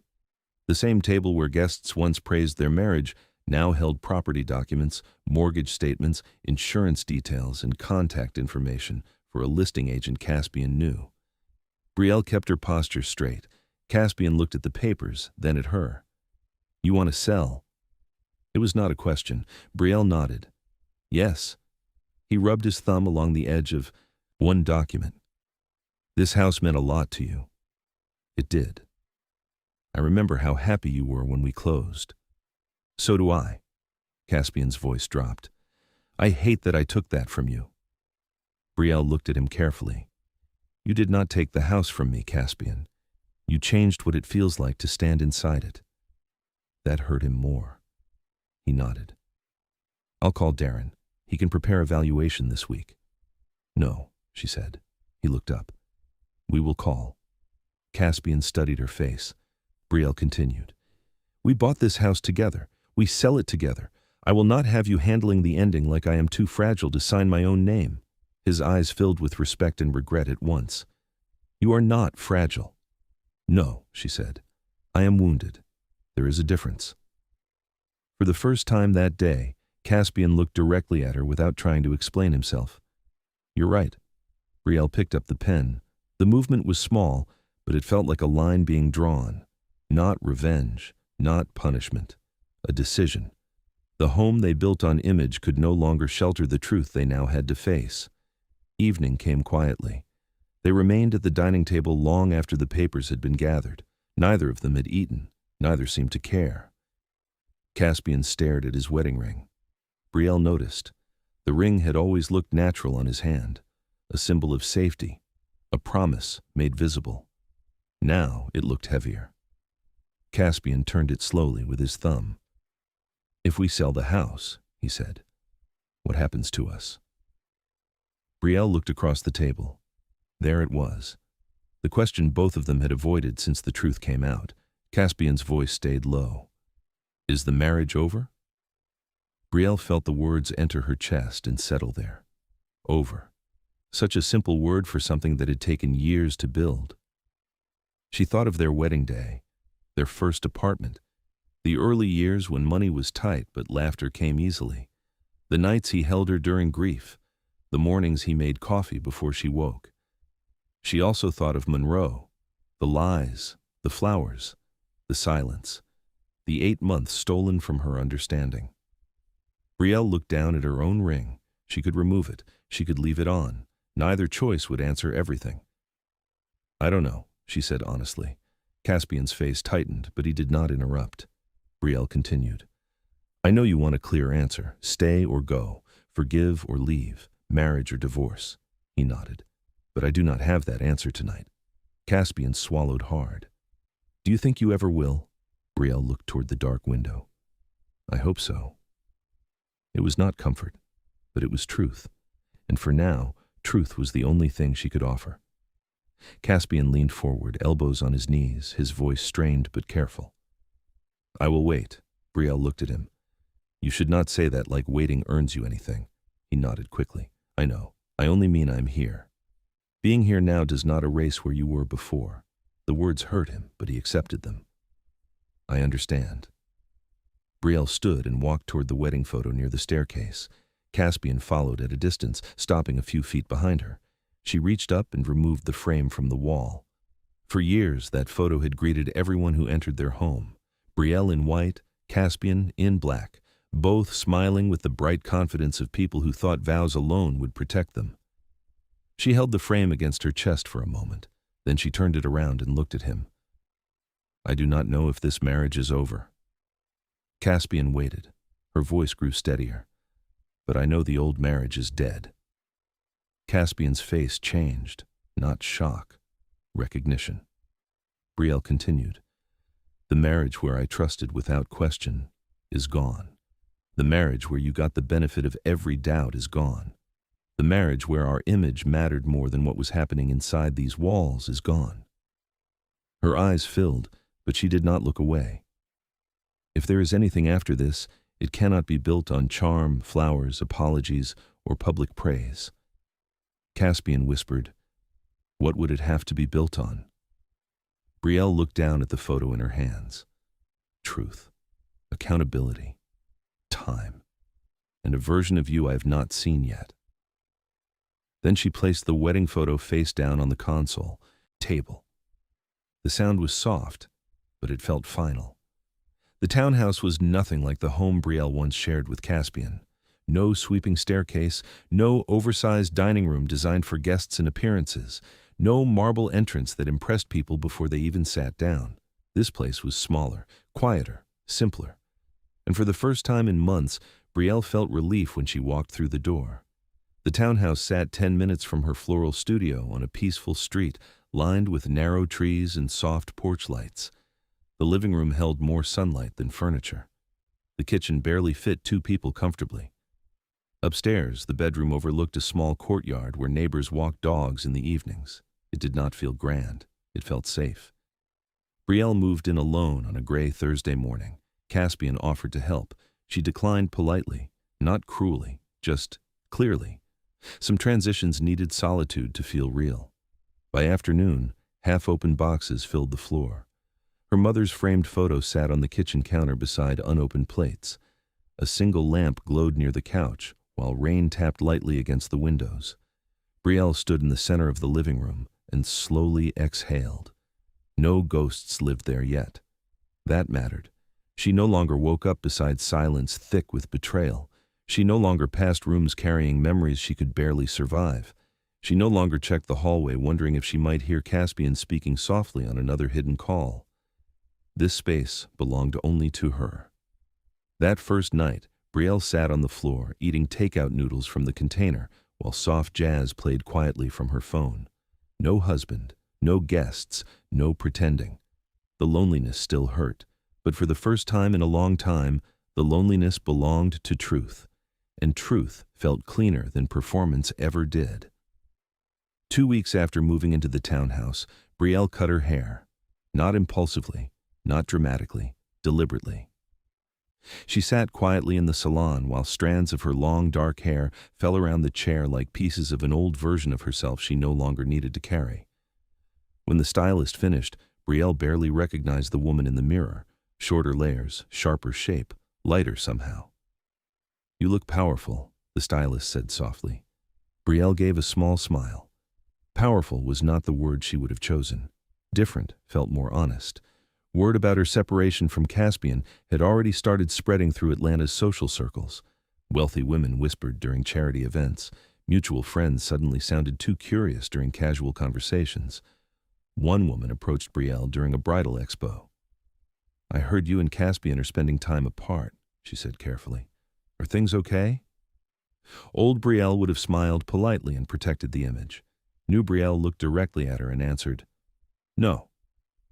The woman blinked, clearly unprepared for honesty. Brielle moved on without explanation. That became her new habit. No long speeches, no fake smiles to make others comfortable, no rehearsed statements about privacy and hard seasons. People wanted details because perfect marriages collapsing made ordinary people feel entertained. Brielle refused to become gossip for people who never cared about her pain personally. One evening, Tessa called asking gently, "Do you want me to tell people anything?" Brielle stood at her townhouse window, watching rain slide down the glass. "No," she answered. "People can survive not knowing everything." After the call ended, Brielle touched her shorter hair and realized something quietly. She was no longer protecting appearances. She was protecting herself. Something changed in Brielle's work after the separation. Clients noticed before she did. Her arrangements still looked elegant, but now they carried emotion differently. The flowers felt less polished and more alive. Softer edges, richer contrasts, less obsession with perfection. Before, Brielle designed beauty people admired. Now, she designed beauty people felt. One wedding centerpiece mixed pale roses with darker blooms and wild greenery woven naturally between them. Another arrangement combined delicate orchids with branches that curved imperfectly through the design instead of hiding behind symmetry. Lena stared at one bouquet during a consultation setup. "This feels different from your old work," Brielle adjusted a ribbon carefully. "Different bad?" "No," Lena said quickly. "Different honest?" The word stayed with Brielle. Honest. That was exactly it. Pain had stripped something from her, but it also removed the need to perform flawlessness. She no longer wanted arrangements that looked untouched by life. She wanted texture, contrast, softness beside damage, strength beside vulnerability. Women started crying during consultations more often. Brides opened up about fears they usually hid. One admitted she worried her fiancé loved work more than intimacy. Another confessed she feared becoming invisible after marriage. Brielle listened differently now. Not as a woman selling romance, as a woman who understood how fragile trust could become once ignored. At night, after the studio emptied, she sometimes walked slowly through unfinished arrangements alone. The flowers no longer represented fantasy to her. They represented survival. Beauty still existed, but real beauty carried truth inside it now. And somehow, that truth made her work stronger than it had ever been before. One Saturday afternoon, a bride named Camille arrived for her final floral consultation. She was young, nervous and deeply in love by the look of her. The kind of woman who still spoke about marriage with shining eyes and careful hope. Brielle guided her through centerpiece samples while Camille studied the arrangements quietly. Finally, Camille touched one bouquet gently. "There's something different about your work lately." Brielle looked up. Camille smiled awkwardly. "I do not mean that negatively. It just feels deeper somehow." Brielle stayed silent. Camille continued carefully. "My cousin used you 3 years ago, so I followed your page forever. Your flowers were always beautiful, but now they feel emotional." The word landed softly. Emotional. Brielle glanced toward the arrangement again. Cream roses opened beside darker wine-colored blooms. Soft greenery curved through the design instead of hiding behind structure. Nothing looked forced. Camille laughed nervously. "This sounds strange, but your flowers now feel like they understand love better." For a second, Brielle could not answer, because the bride was right. Before, Brielle arranged flowers around fantasy. Now she arranged them around truth. Camille tilted her head. What changed? The question sat between them gently. Brielle thought about the affair, the silence, the guest room, the cabin, the townhouse, the grief of becoming someone new. Then she looked back at the bride. Life changed. Camille nodded slowly like she understood more than Brielle expected. The consultation continued, but the question followed Brielle long after the bride left. What changed? Everything. And somehow, her hands told the truth before her mouth ever did. 3 days later, another bride asked nearly the same question. This time, Brielle answered differently. The bride stood near a display arrangement filled with soft blush roses, dark calla lilies, and loose branches woven carefully through the center. "It feels real," the woman whispered. Brielle smiled faintly. "That's because it is." The bride looked confused. Brielle adjusted one stem gently before speaking again. "I used to make pretty things." The bride waited. "Now I make true things." The words surprised even Brielle as they left her mouth, but once spoken, they felt undeniable. Pretty things hid flaws. Pretty things focused on appearance. Pretty things cared about being admired. Truth cared about being honest. And Brielle no longer trusted beauty that demanded perfection to survive. After the bride left, Lena approached slowly. "You've changed," Brielle continued, trimming stems. "Yes. Do you miss who you used to be?" The question made Brielle pause. She thought carefully before answering. "Sometimes," she admitted, "but I also think the old version of me worked too hard to keep everyone comfortable." Lena leaned against the counter. "And now?" Brielle looked around the studio. "Now I would rather be honest than admired." That evening, she stayed late arranging flowers alone. Soft music played quietly while rain began falling outside the windows. Brielle tied ribbon around a bouquet and suddenly realized something important. Healing had not made her softer. It had made her clearer. She still believed in love, but now she believed love needed truth more than appearances, and that changed everything she touched. The rain had grown heavier by closing time. Water streamed down the studio windows while thunder rolled softly in the distance. Brielle finished locking the register and turned off half the lights before reaching for her coat. Lena waved goodbye from the doorway. "Get home safe." "You too." The bell above the entrance door jingled softly after she left. Brielle gathered her bag and walked toward the front windows to pull down the final shade. Then she froze. Caspian stood across the street in the rain. No umbrella, no expensive coat protecting him from the storm. Just Caspian in dark clothes, hands in his pockets, staring quietly toward the studio like a man unsure whether he deserved to step closer. Brielle's breath caught. For a second, neither of them moved. Rain slid down the glass between them. Months ago, she would have rushed outside immediately. Now she only watched. Caspian looked thinner than before. The sharp confidence he once carried so naturally had worn away, replaced by something quieter, more human. He was not holding flowers. That stood out to her immediately. No grand gesture, no performance, no attempt to buy softness with beauty. Just a man standing alone in the rain, looking at the woman he betrayed. Brielle slowly unlocked the door and stepped outside beneath the small awning. Caspian looked up at her. The rain soaked his hair and darkened his shirt. "What are you doing here?" she asked quietly. His voice came out rough. "I wanted to see you." Brielle crossed her arms. "You could have called." "I know." "Then why didn't you?" Caspian looked down briefly before answering. "Because I think I finally understand something." Brielle waited. "I spent too much time trying to convince you not to leave," he said softly, "and not enough time understanding why you had to." The rain kept falling between them while Brielle stood completely still. For the first time since the affair shattered their marriage, Caspian was no longer asking for forgiveness. And somehow, that frightened her more than begging ever did. Caspian started counseling quietly. No announcements, no dramatic promises, no speeches about becoming a better man. Brielle learned about it by accident. One afternoon, she stopped by the Midtown office building to sign final paperwork connected to the sale of their old house. While waiting near the elevator, she overheard one of Caspian's assistants speaking softly to another employee. He blocked every Tuesday morning for therapy now. The words caught Brielle off guard, not because counseling surprised her, because Caspian had always been the kind of man who preferred control over vulnerability. Years earlier, when Brielle suggested couples therapy during a stressful business season, he smiled politely and said, "We solve our own problems." Now, he was sitting in rooms built around honesty, alone, without her asking him to.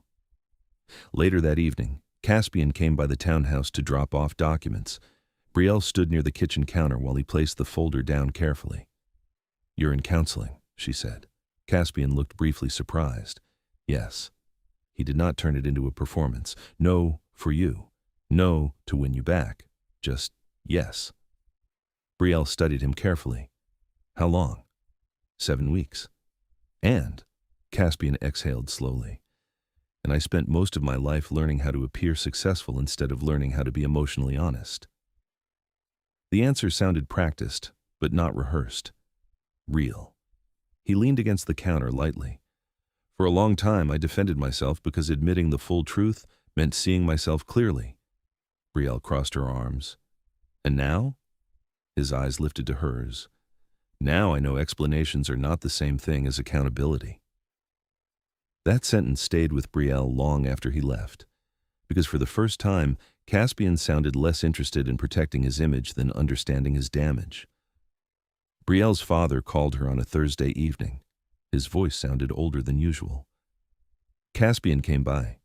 Brielle paused while placing groceries on the counter. "What?"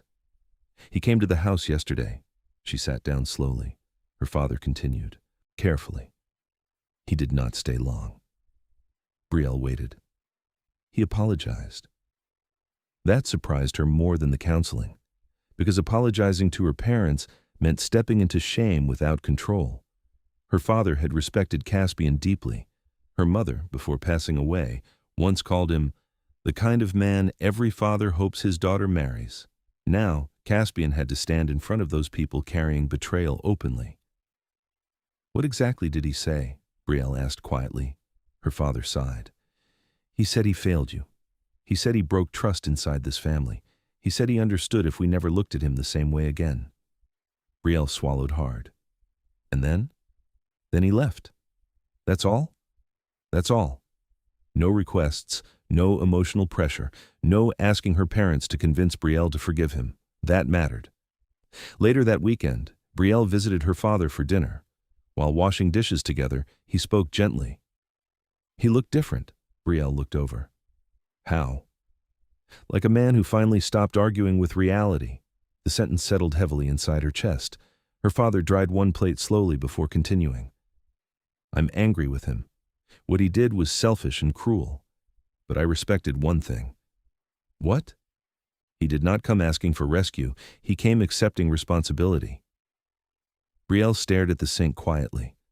For months she had waited for someone to stop managing appearances and simply tell the truth.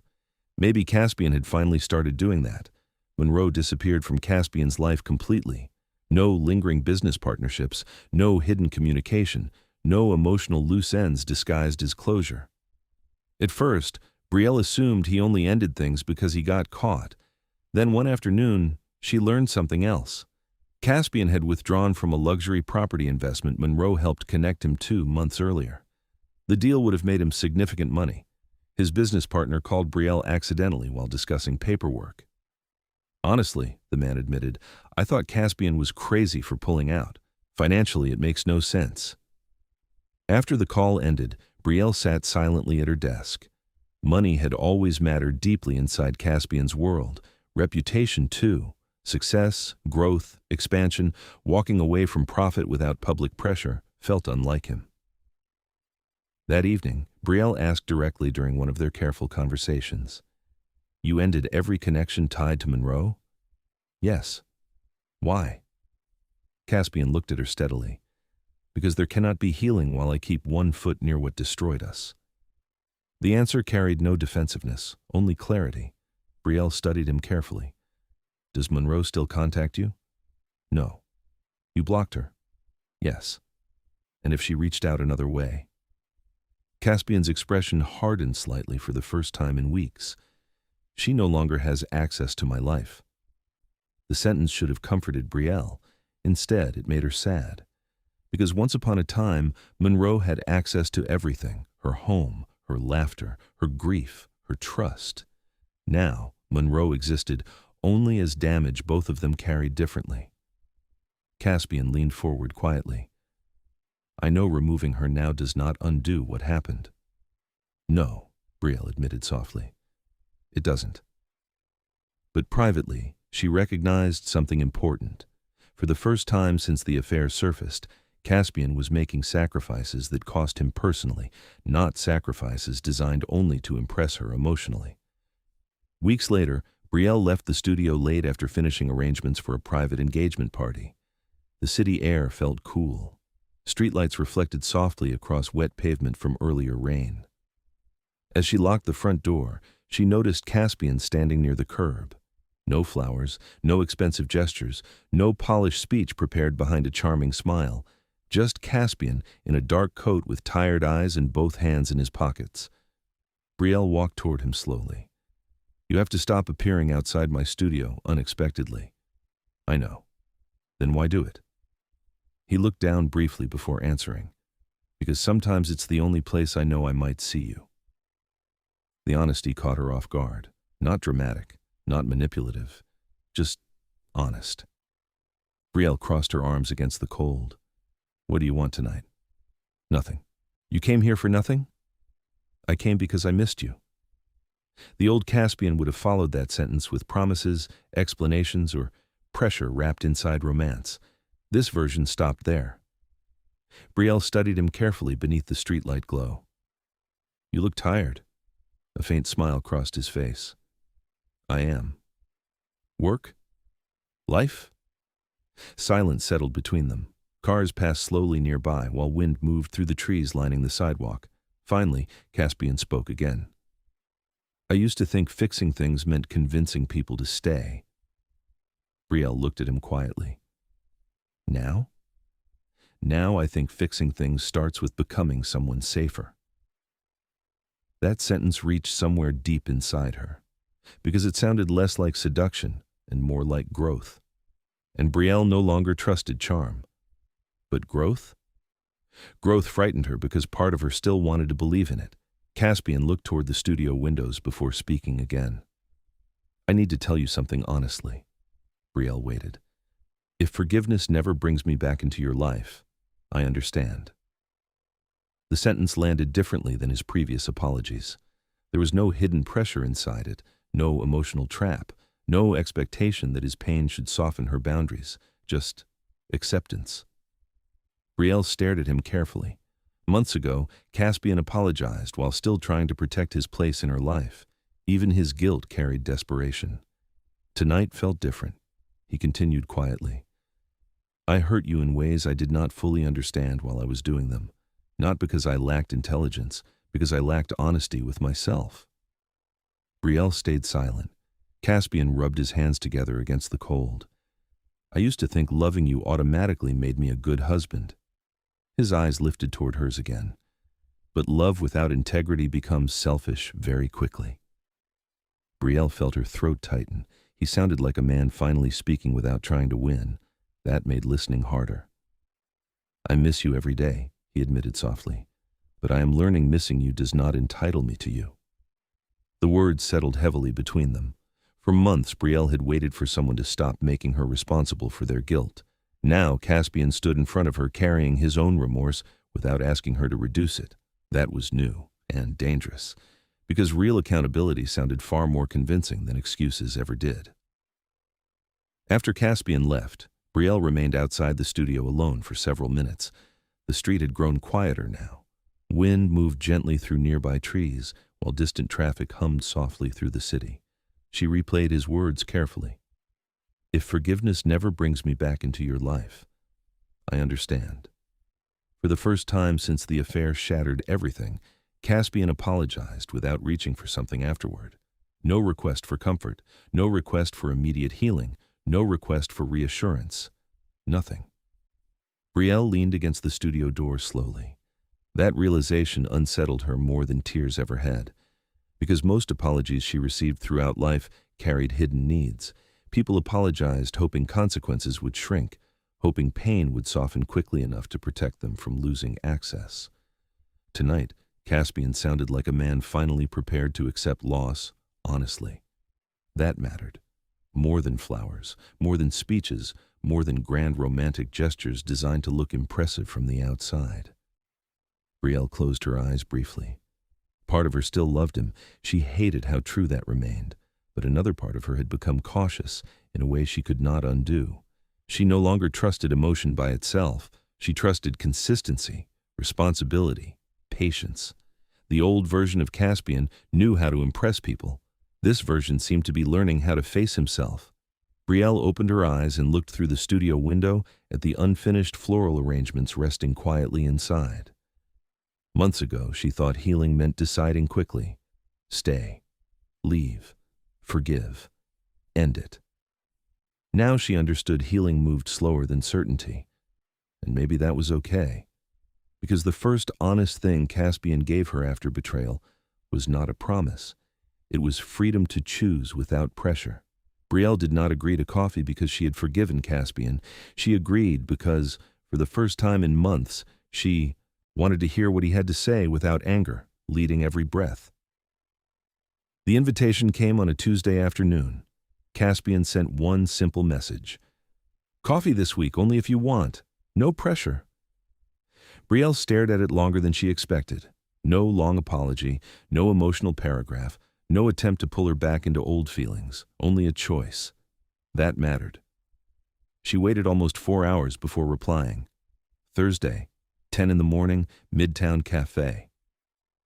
When she arrived, Caspian was already seated near the back window. He stood when he saw her, but he did not rush toward her. He did not reach for her hand. He did not try to kiss her cheek.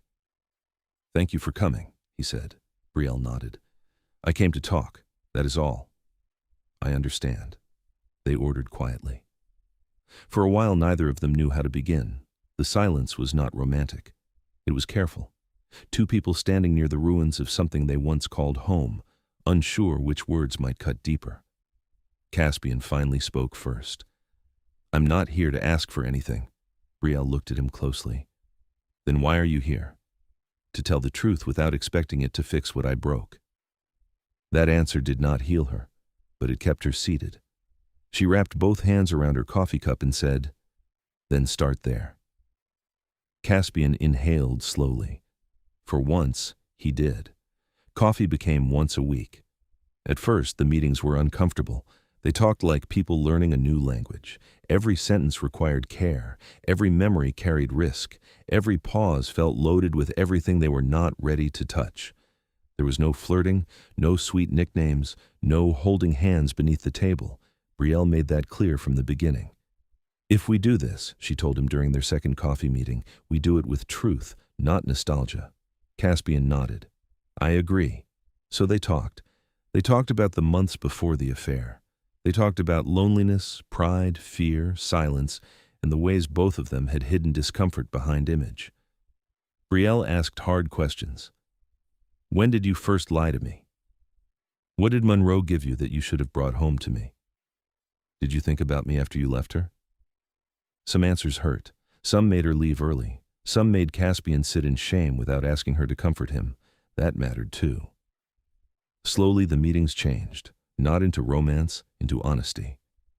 One afternoon, Brielle cried quietly while asking him why he let her feel foolish. Caspian did not defend himself. "I was protecting myself," he said, "and every time I protected myself, I exposed you to more pain." Brielle wiped her face and looked away.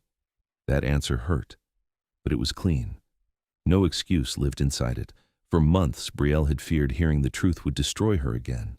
Instead, truth gave her something lies never gave her: ground beneath her feet. By the fifth meeting, Caspian stopped talking about pressure.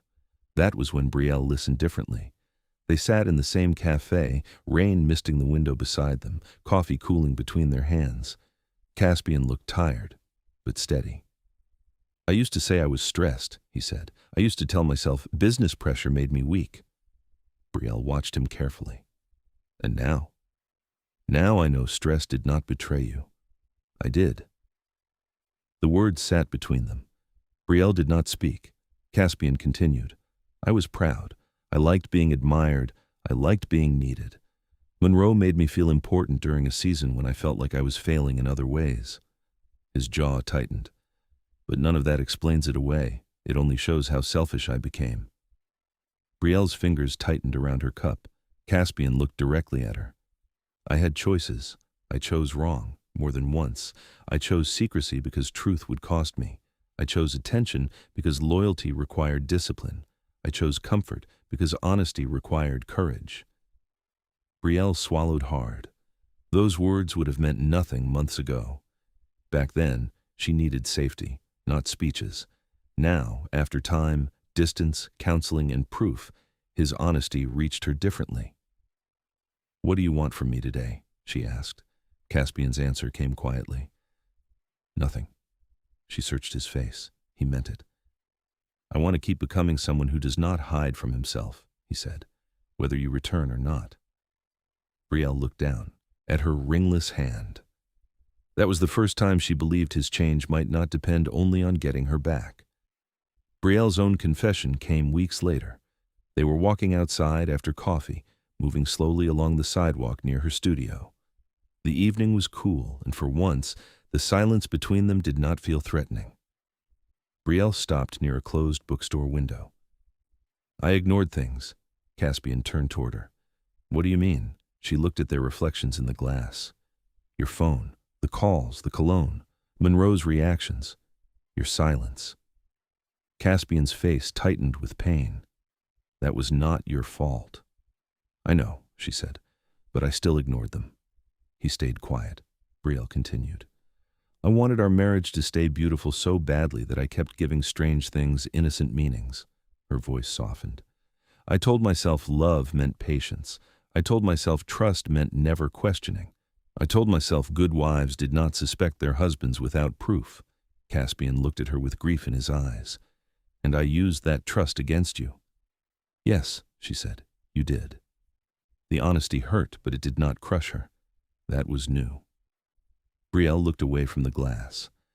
"I am not blaming myself for your choices, but I am learning from the way I abandoned my own instincts." Caspian nodded slowly. "You should never have had to doubt yourself because of me." "No," she replied. "I should not have." For the first time in a long time, Brielle felt no need to soften the truth for him. She could love him and still name the damage. She could miss him and still protect herself. She could admit her own growth without carrying his guilt. That, was freedom. 1 year after Monroe's confession, Brielle stood inside a private garden event she had designed herself. White orchids surrounded the space, not as a painful reminder, as a reclaimed symbol. They hung from tall glass frames, curved around stone pathways, and rested in soft clusters beside candlelit tables. The flowers looked graceful, but Brielle no longer saw them as proof of perfect love. She saw them as proof that beauty could survive being redefined. Caspian arrived quietly near sunset. He wore a dark suit, but the old performance was gone. He did not enter like a man waiting to be admired. He entered like a man grateful to be invited. Brielle saw him from across the garden. For a moment, they simply looked at each other.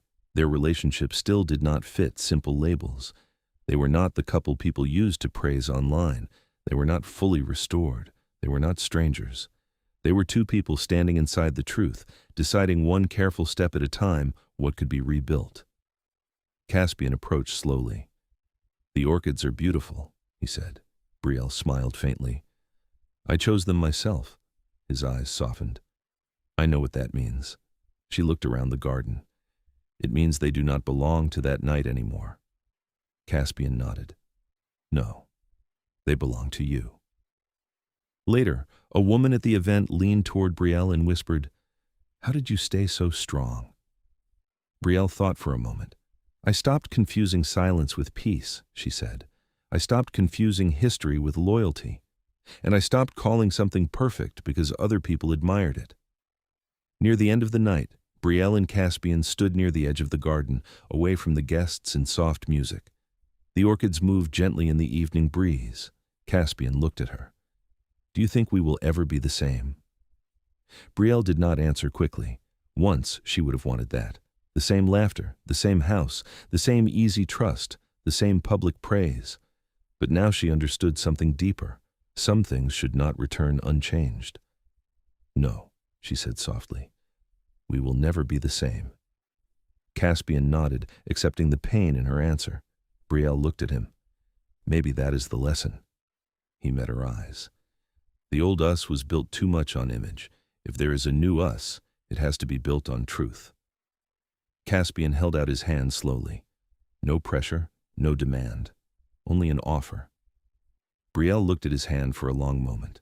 She remembered the hurt. She remembered the lies. She remembered the woman she lost. She also remembered the woman she had become, stronger, clearer, harder to fool, slower to trust, but no longer afraid of truth. Finally, she placed her hand in his. It was not a perfect ending. It was an honest beginning. And sometimes, honest beginnings matter more than perfect endings. So tell me in the comments, would you rebuild love after betrayal if the person truly changed, or would you walk away forever? Comment truth over appearances if you believe love should never cost you your self-respect. And subscribe to Love Tales with Mr. Easton for more emotional stories about love, loyalty, betrayal, healing, and second chances. And thank you for choosing stories that ask more of you. The next story will be waiting.